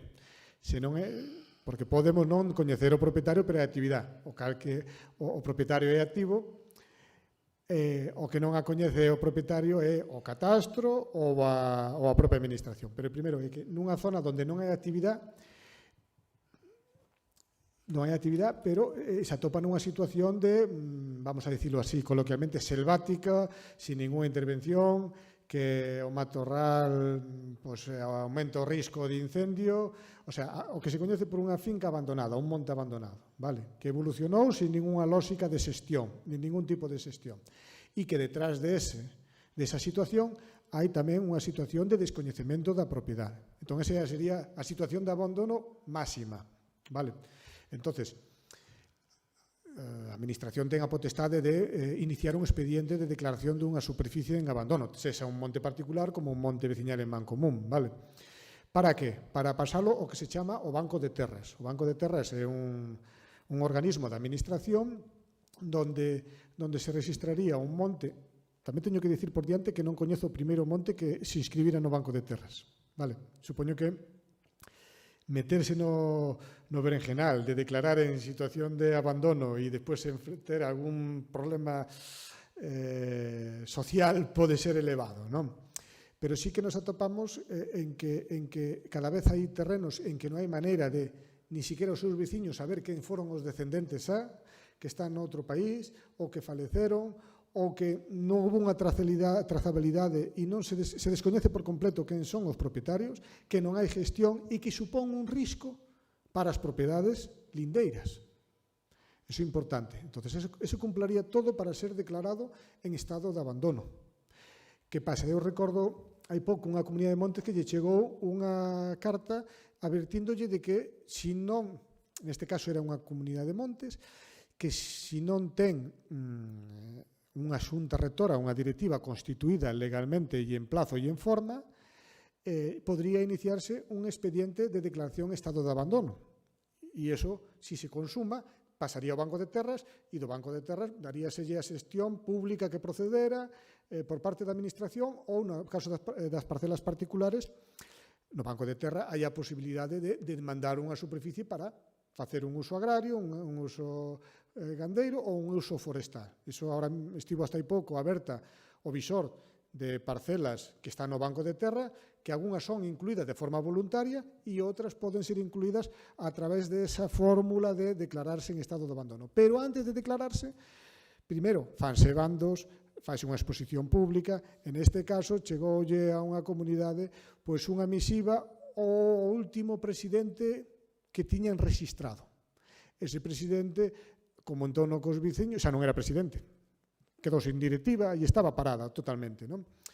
Entón, reactiváronse, porque, claro, non querían que se declarase en abandono e que perdera a xestión. Entón, serviu tamén para que se reactivase esa comunidade de montes. Se constituiu unha nova xunta directiva e agora están traballando de novo monte.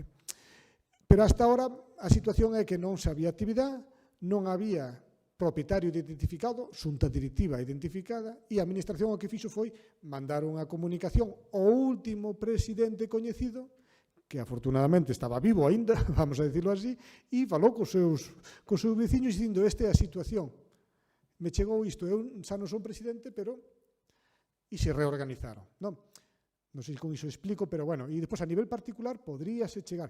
No caso das agrupacións, nós cando estudiamos, o técnico cando estudia o territorio, intenta identificar todos os propietarios. Entón, hai propietarios que se identifican, queren entrar na agrupación porque miran beneficioso recuperar, gestionar. Hai outros que dicen: non, eu xa me encargo comigo mismo. Bueno, pois eses están identificados, pero non entran. E depois hai outros en que nin hai actividade no terreno, nin hai maneira de saber quen son eses propietarios. E moitas veces tamén vai vinculado por ese grupo de parcelas, se entrades en catastro, en que aparece como descoñecido ou que aparece en investigación. Para catastro, eses son terrenos que en principio ali non hai gestión, non hai... Por qué? Porque se dende que levo o catastro, tendo en conta de que xa hai bastantes anos, cando tes a herencia ou cando faz unha compra-venta, ten que pasar por unha regulación catastral, se non tes arreglado esa cuestión en catastro, xa empeza a dar sinais de que poida estar en situación de abandono ou de descoñecemento real de quen é o propietario, porque sí que nos atopamos nas agrupacións en que, bueno, o tema da documentación de propiedade, primeiro, é, en moitos casos, escasa, deficiente ou basada en cupos do ano 56, que non son capaces de relacionala co terreno actualmente. Vale? Entonces, se iso pasaron 2 ou 3 herencias polo medio, para situarnos, de cada herencia houve seus descendentes e agora estamos con 5 ou 15 netos ou bisnetos que xa nunca recibiron a herencia, obviamente a súa parcela original agora mesmo estará en abandono. Ni siquiera van ser capaces de situala no monte. Entón, esos van ser candidatos a que sexan tarde ou temprano declaradas como monte ou superficie en abandono. Pero sempre a legislación establece un procedimento público, unha exposición, un intento de contactar con alguén que poidan ter nas súas bases de datos para intentar recuperar a actividade nese monte, non?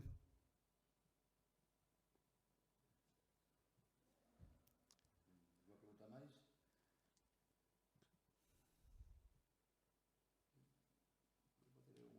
Unha pregunta de José en relación cos servicios ecosistémicos. Claro, cando esos servicios ecosistémicos pois son bens son tangibles e teñen un valor de mercado, como é o caso da madeira, pois ninguén dubida que o propietario da madeira é o propietario do terreo, que ten un valor e vai ter un beneficio, porque ten un valor de mercado, vai ter un beneficio por esa madeira, non? En cambio, cos servicios ecosistémicos, que cada vez se lles dá tamén máis aprecio, pero non acaban de repercutir no propietario, non? Claro, esta parte dos servicios ecosistémicos que son intangibles, que non teñen un valor de mercado, como por exemplo a paisaxe e outros, non? Que disfruta toda a sociedade, ou gran parte da sociedade, polo menos os que queren acercarse a ver, por exemplo, un bosque natural ben conservado e a paisaxe que ofrece. Nesta época, na Serra do Courel, hai moitas visitas de persoas por esa policromía que ofrecen os bosques de faias, de cerqueiros. E, bueno, ten un certo beneficio económico para a zona, non? Porque, se van de un fin de semana, quedaránse nunha casa de turismo rural, deixarán algúns cartos ali, non? Pero, evidentemente, son uns servizos que ofrece o propietario do monte, non? E el directamente non recibe ningún beneficio económico por eses servizos.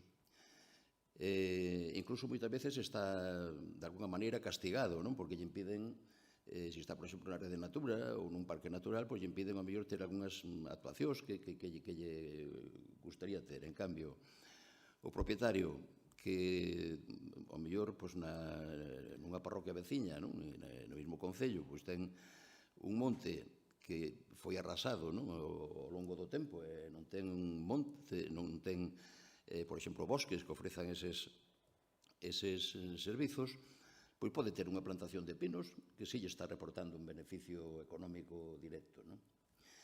Entón, é un dilema que sempre que me parece injusto, realmente esa situación, porque claro, ti comentaxe que efectivamente hai axudas, por exemplo, para facer rutas de sendeirismo, para sinalética, etcétera.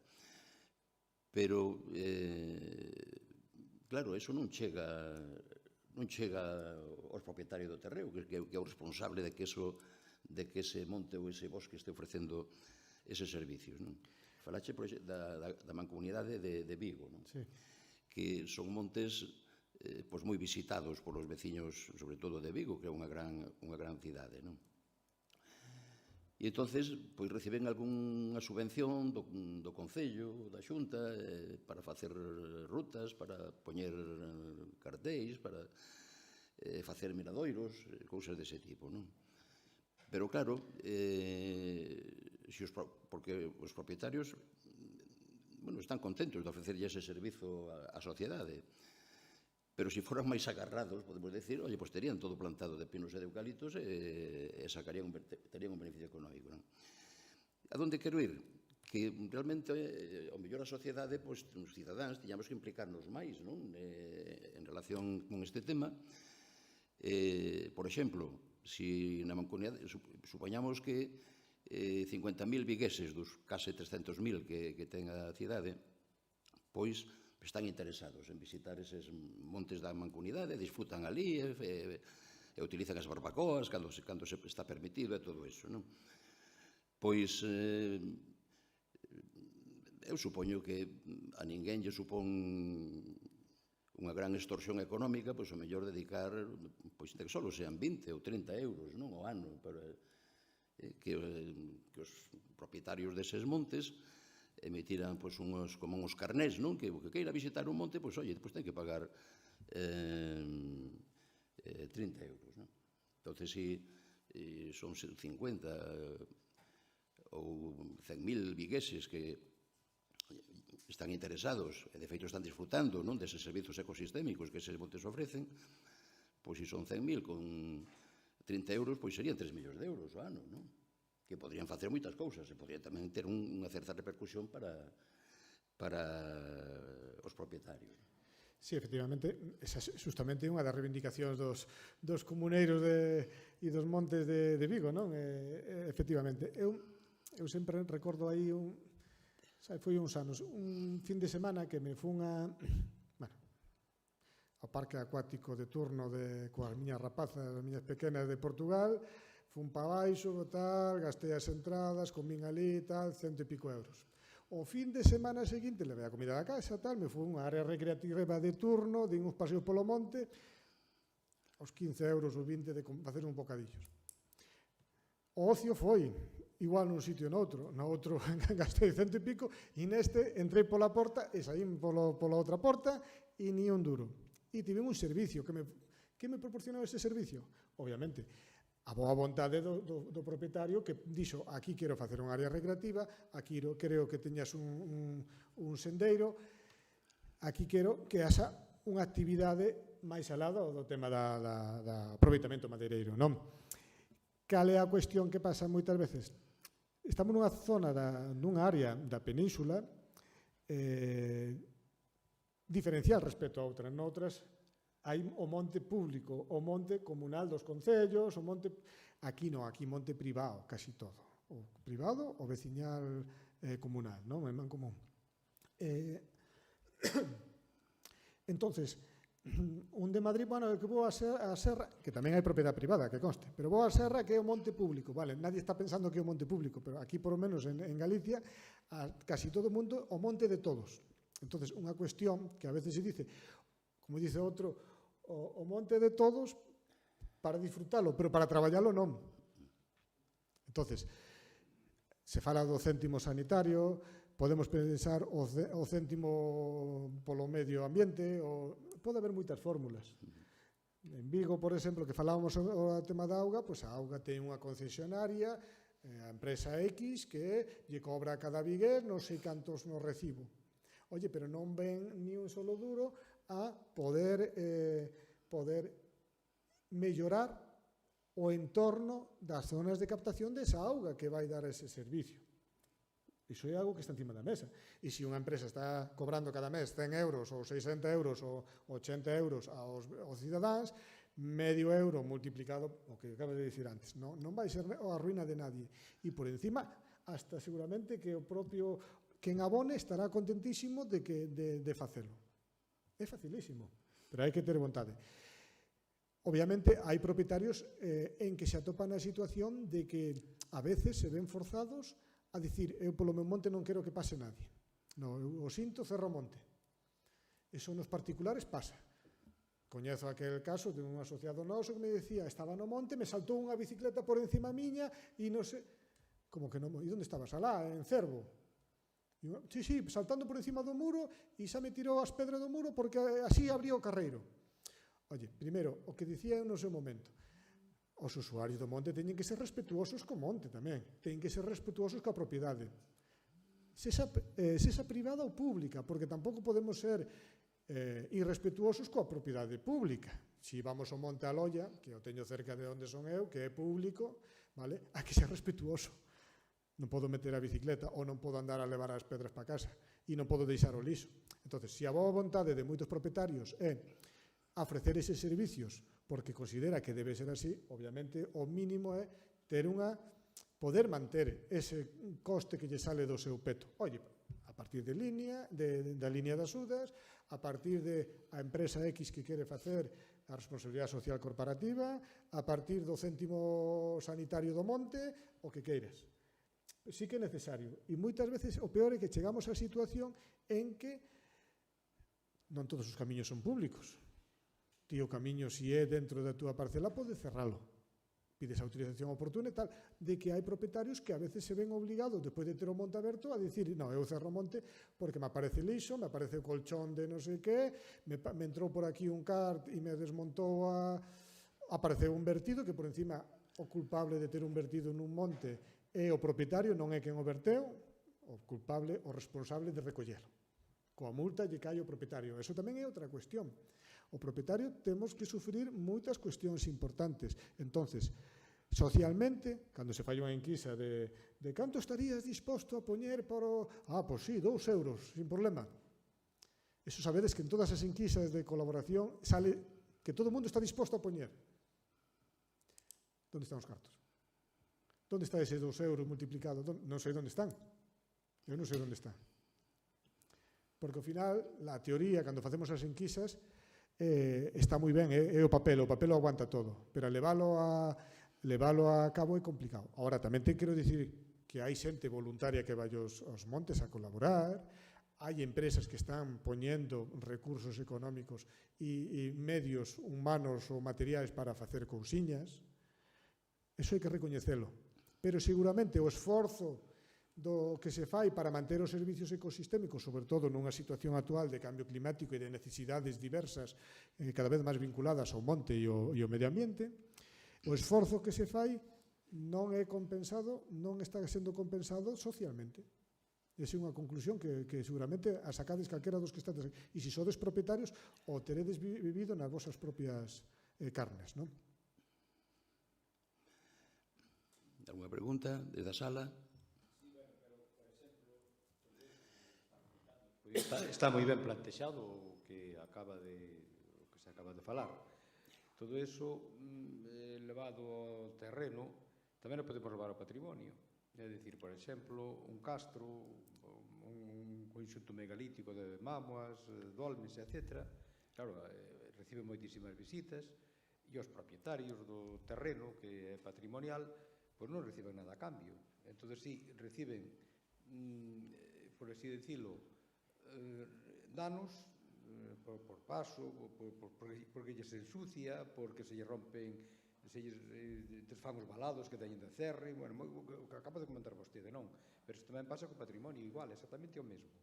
E claro, non hai unha fórmula para poder controlar eso, para que poida unha fórmula de xestión que poida controlar eso, de maneira que revirda despois nos propietarios. Os propietarios si están cabreados, claro, están cabreados, despois din que pasallles por xente en bicicleta e día que lles poñen pinchos, para que lles poñenlle cables tensados, e a veces hai accidentes, claro, lóxicamente.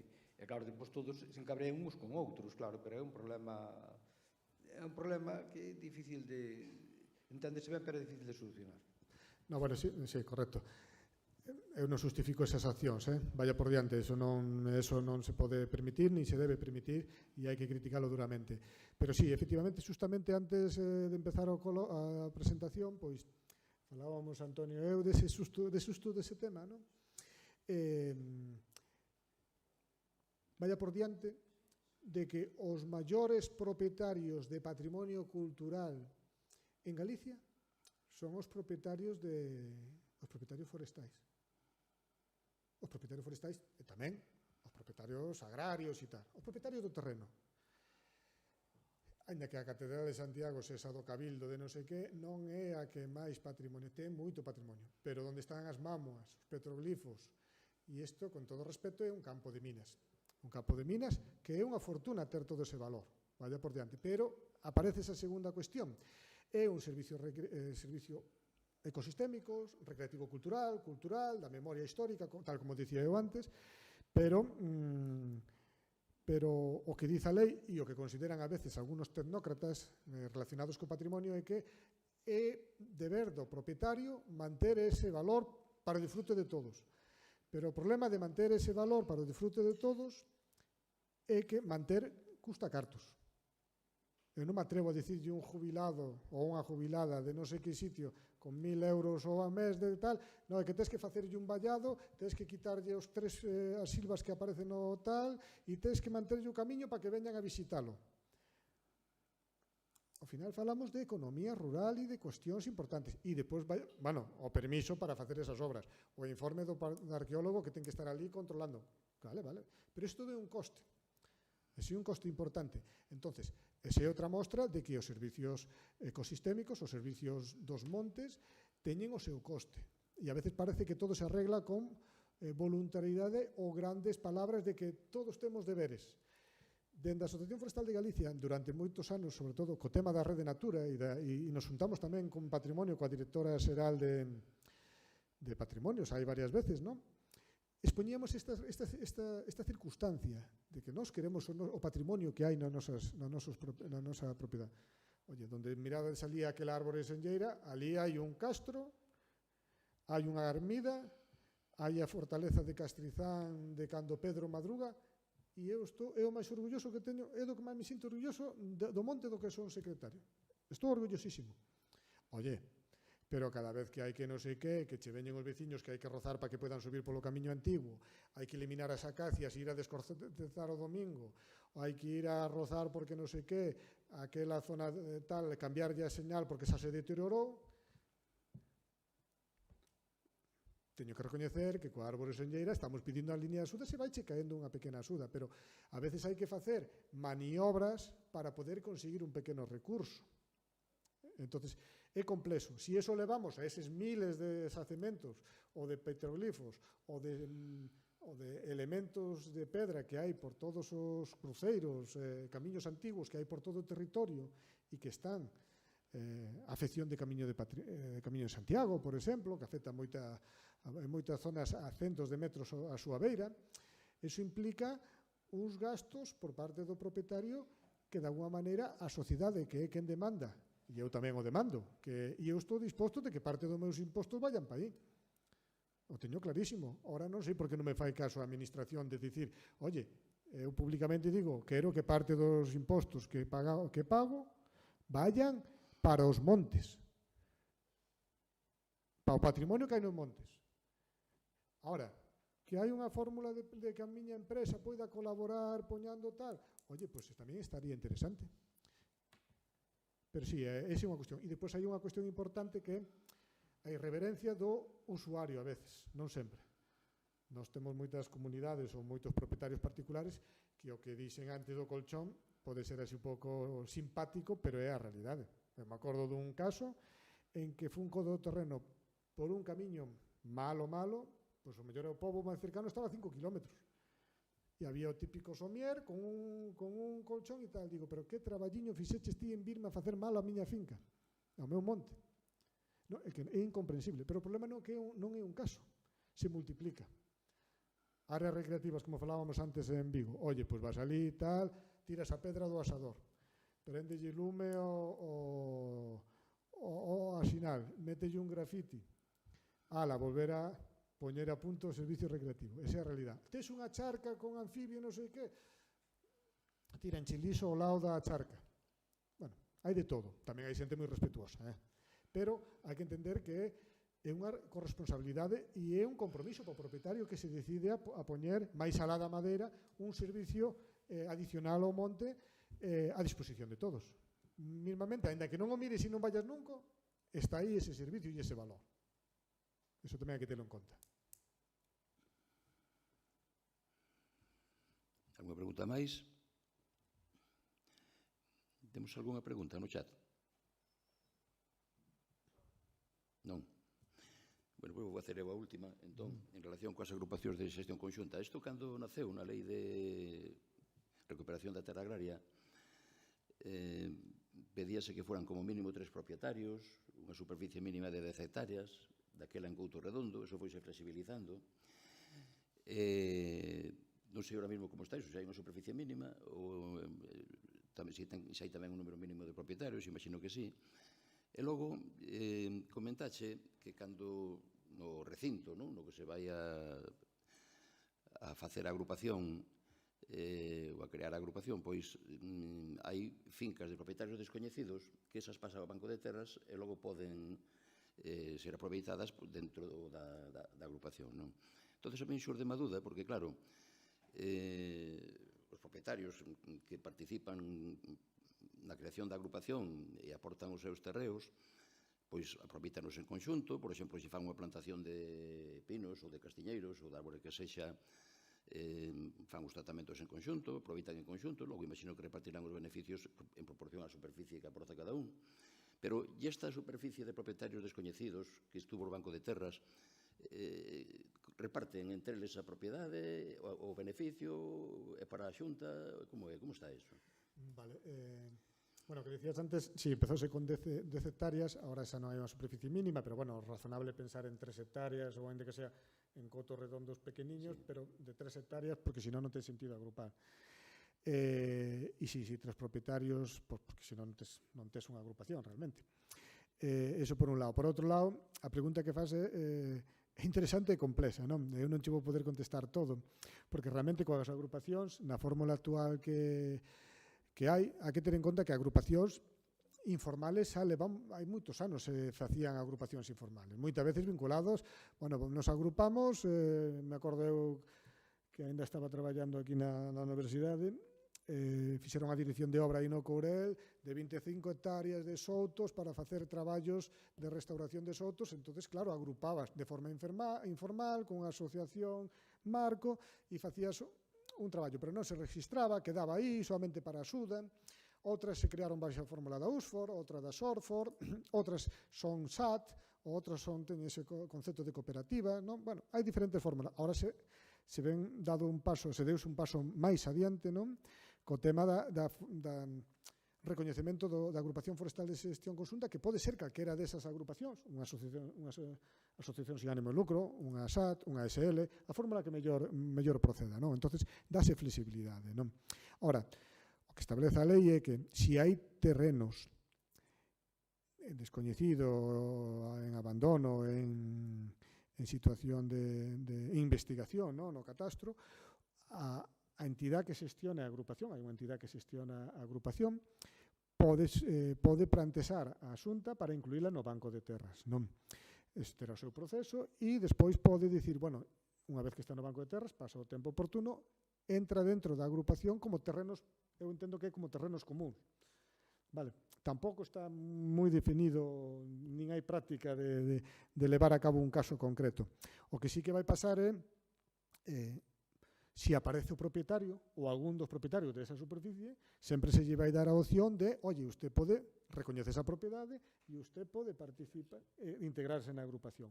Porque, ao final, todo o que está dentro do perímetro, se non está na agrupación, vai te interesar a integrarte. Vas ter que cumplir unhas medidas de mantemento desa parcela mínimas, non? A roza, a poda, tal, evitar que veñan incendios, etcétera, etcétera.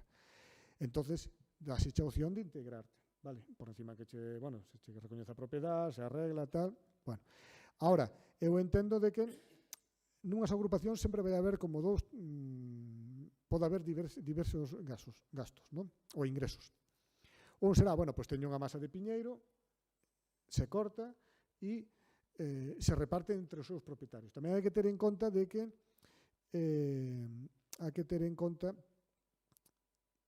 que habrá zonas a piñeiro, a eucalipto, a frondosa, e unhas darán ingreso e outras non, e iso tamén temos que... O ideal sería de que fose todo un consunto total, non? Pero, mentras tanto, seguramente que as fórmulas pasen a, dos que teñen piñeiro, cando se corte, proporcionalmente a cada... Os que teñen eucalipto, cando se corte, os que teñen carballo, se se corta para produción, unha entresaca puntual ou algo, e se non, se teñen unha axuda por servicio ecosistémico ou algo, xa se miraría como se enfoca para mellorar ese entorno deles. Cada un vai ter a súa característica e a súa cuestión. Ora, se hai un terreno común, hai moitos gastos comuns. Hai arreglo de pistas, hai arreglo de camiños antiguos, ao mellor tes un petroglifo ali no medio e hai que vallalo, eso pode salir da caixa común. Entonces tamén habrá gastos propios do común da agrupación. Entón, ao mellor podrían sair aí, pero é algo que terá que acordalo cada agrupación de per se. E tampouco agora temos a experiencia suficiente de darse ese caso para a situación de que despois veña un propietario reclamando. Hai que ter en conta de que se ti partes unha situación de abandono e o gestionas, o que vai haber sempre vai ser mellor do que había previamente. Entón, esa é outra circunstancia.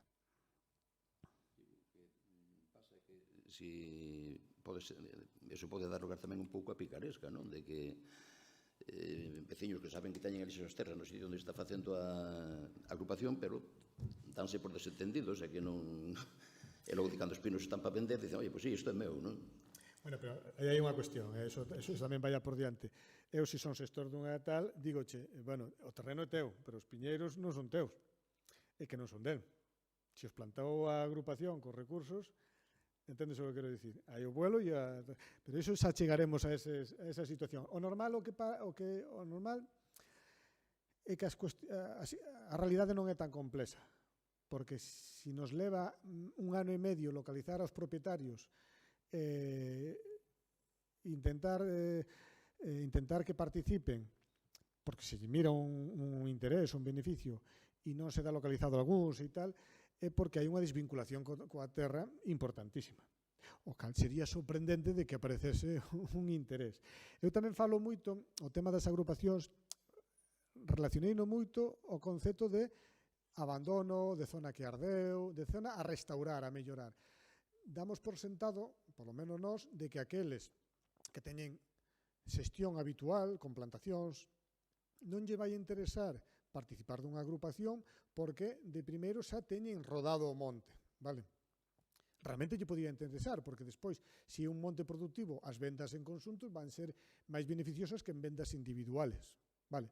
Pero nós o que entendemos dentro da Asociación Forestal de que o que urxe en Galicia é dinamizar as zonas abandonadas e con alto risco de incendio. Entón, as nosas agrupacións nos estamos, e que haxa un mínimo de interés social dos propios veciños.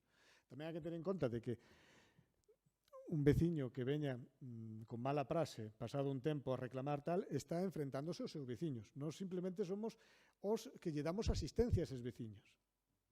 Entón, ese é outro factor a ter en conta, non? Pero priorizamos crear unha agrupación donde realmente hai necesidade. Se eu teño ali 5 parcelas, cada un de unha hectárea, e me suman 5 hectáreas, e se están plantadas de piñeiros e tal, que se cultiva, non lle vexo moita necesidade. Que pode ser interesante? Bueno, pois cando vendan, o mellor venden de maneira máis intelixente ou máis eficaz, vale? E poden obter recursos por outro lado, dedicando unha pequena porcentaxe a unha zona de frondosas para ter un servicio ecosistémico. Bueno, pode ser. Pero o que urxe en Galicia ahora mismo é superar toda esa superficie que se atope en abandono ou en situación de grave risco de incendio, de situación. Tamén hai que ter en conta que en Galicia, como eu sempre digo unha cosa, a nivel forestal e a nivel social e territorial, hai moitas Galicias. Non é o mesmo falar a situación da propiedade no norte de Galicia, na zona daqui da Terra Chá, ou na costa, ou en Ourense con temperaturas extremas e un tamaño de propiedade determinado, e na costa, onde eu son da costa, todos vivimos en torno a unha cidade pensando de que o futuro noso vai ser a cidade e nos olvidamos do rural. É unha realidade autocrítica, non? Pero é a realidade. Sobre todo tamén porque as parcelas se parcelaron tanto históricamente que 1000 metros non o valoras, non? Pero 1000 metros por 100 xa empezas a dicir, isto xa empeza a ser algo. E se por encima recupero, aclaro e recupero a propiedade e evito que no meu pobo me entre por aí, por esa zona o lume, porque os gestiono mínimamente, son pasos interesantes. O tema do beneficios e do reparto, na maioría das zonas abandonadas, é algo que se mirará mínimo dentro de 15-20 anos. Tamén para poñernos a perspectiva. Moi ben, pois se non hai máis preguntas, bueno, pois entón rematamos aquí a sesión de hoxe. Moitas gracias, Xosé, por formar parte dos relatores desta edición da xornada Luís Asorei. Moitas gracias tamén aos asistentes aquí presentes no Salón de Actos da Deputación e tamén as persoas que nos seguiron na distancia. Gracias aos servicios audiovisuais da Deputación por facer posible que os que non poden estar aquí a lles interesa a conferencia que poidan seguila. A José Luis, o conserxe tamén, que está sempre pendiente de como vai isto. A Teresa, que hoxe lle tocou o labor de logístico, non, tamén de apoio, non, e de seguimento e de control da asistencia. E, como sempre, gracias á Deputación, non, que nos cede o salón e que financia a través dun convenio coa Real Academia Galega de Ciencias pois estas xornadas que xa van pola edición número 36. Mañá teremos a última das conferencias da edición deste ano. Como xa avisamos hai uns días, estaba previsto que impartira o director xeral de Planificación e Ordenación Forestal, José Luis Chan Rodríguez, pero xurdiulle unha viaxe ás Illas Canarias, unha viaxe de traballo, sustituirá o seu director xeral de Recursos Forestais, co mesmo título. Así que mañá remataremos. Ata mañá e boa noite.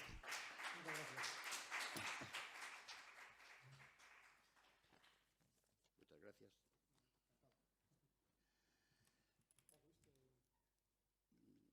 Deixa que apago despois o conserxe, porque non sei que...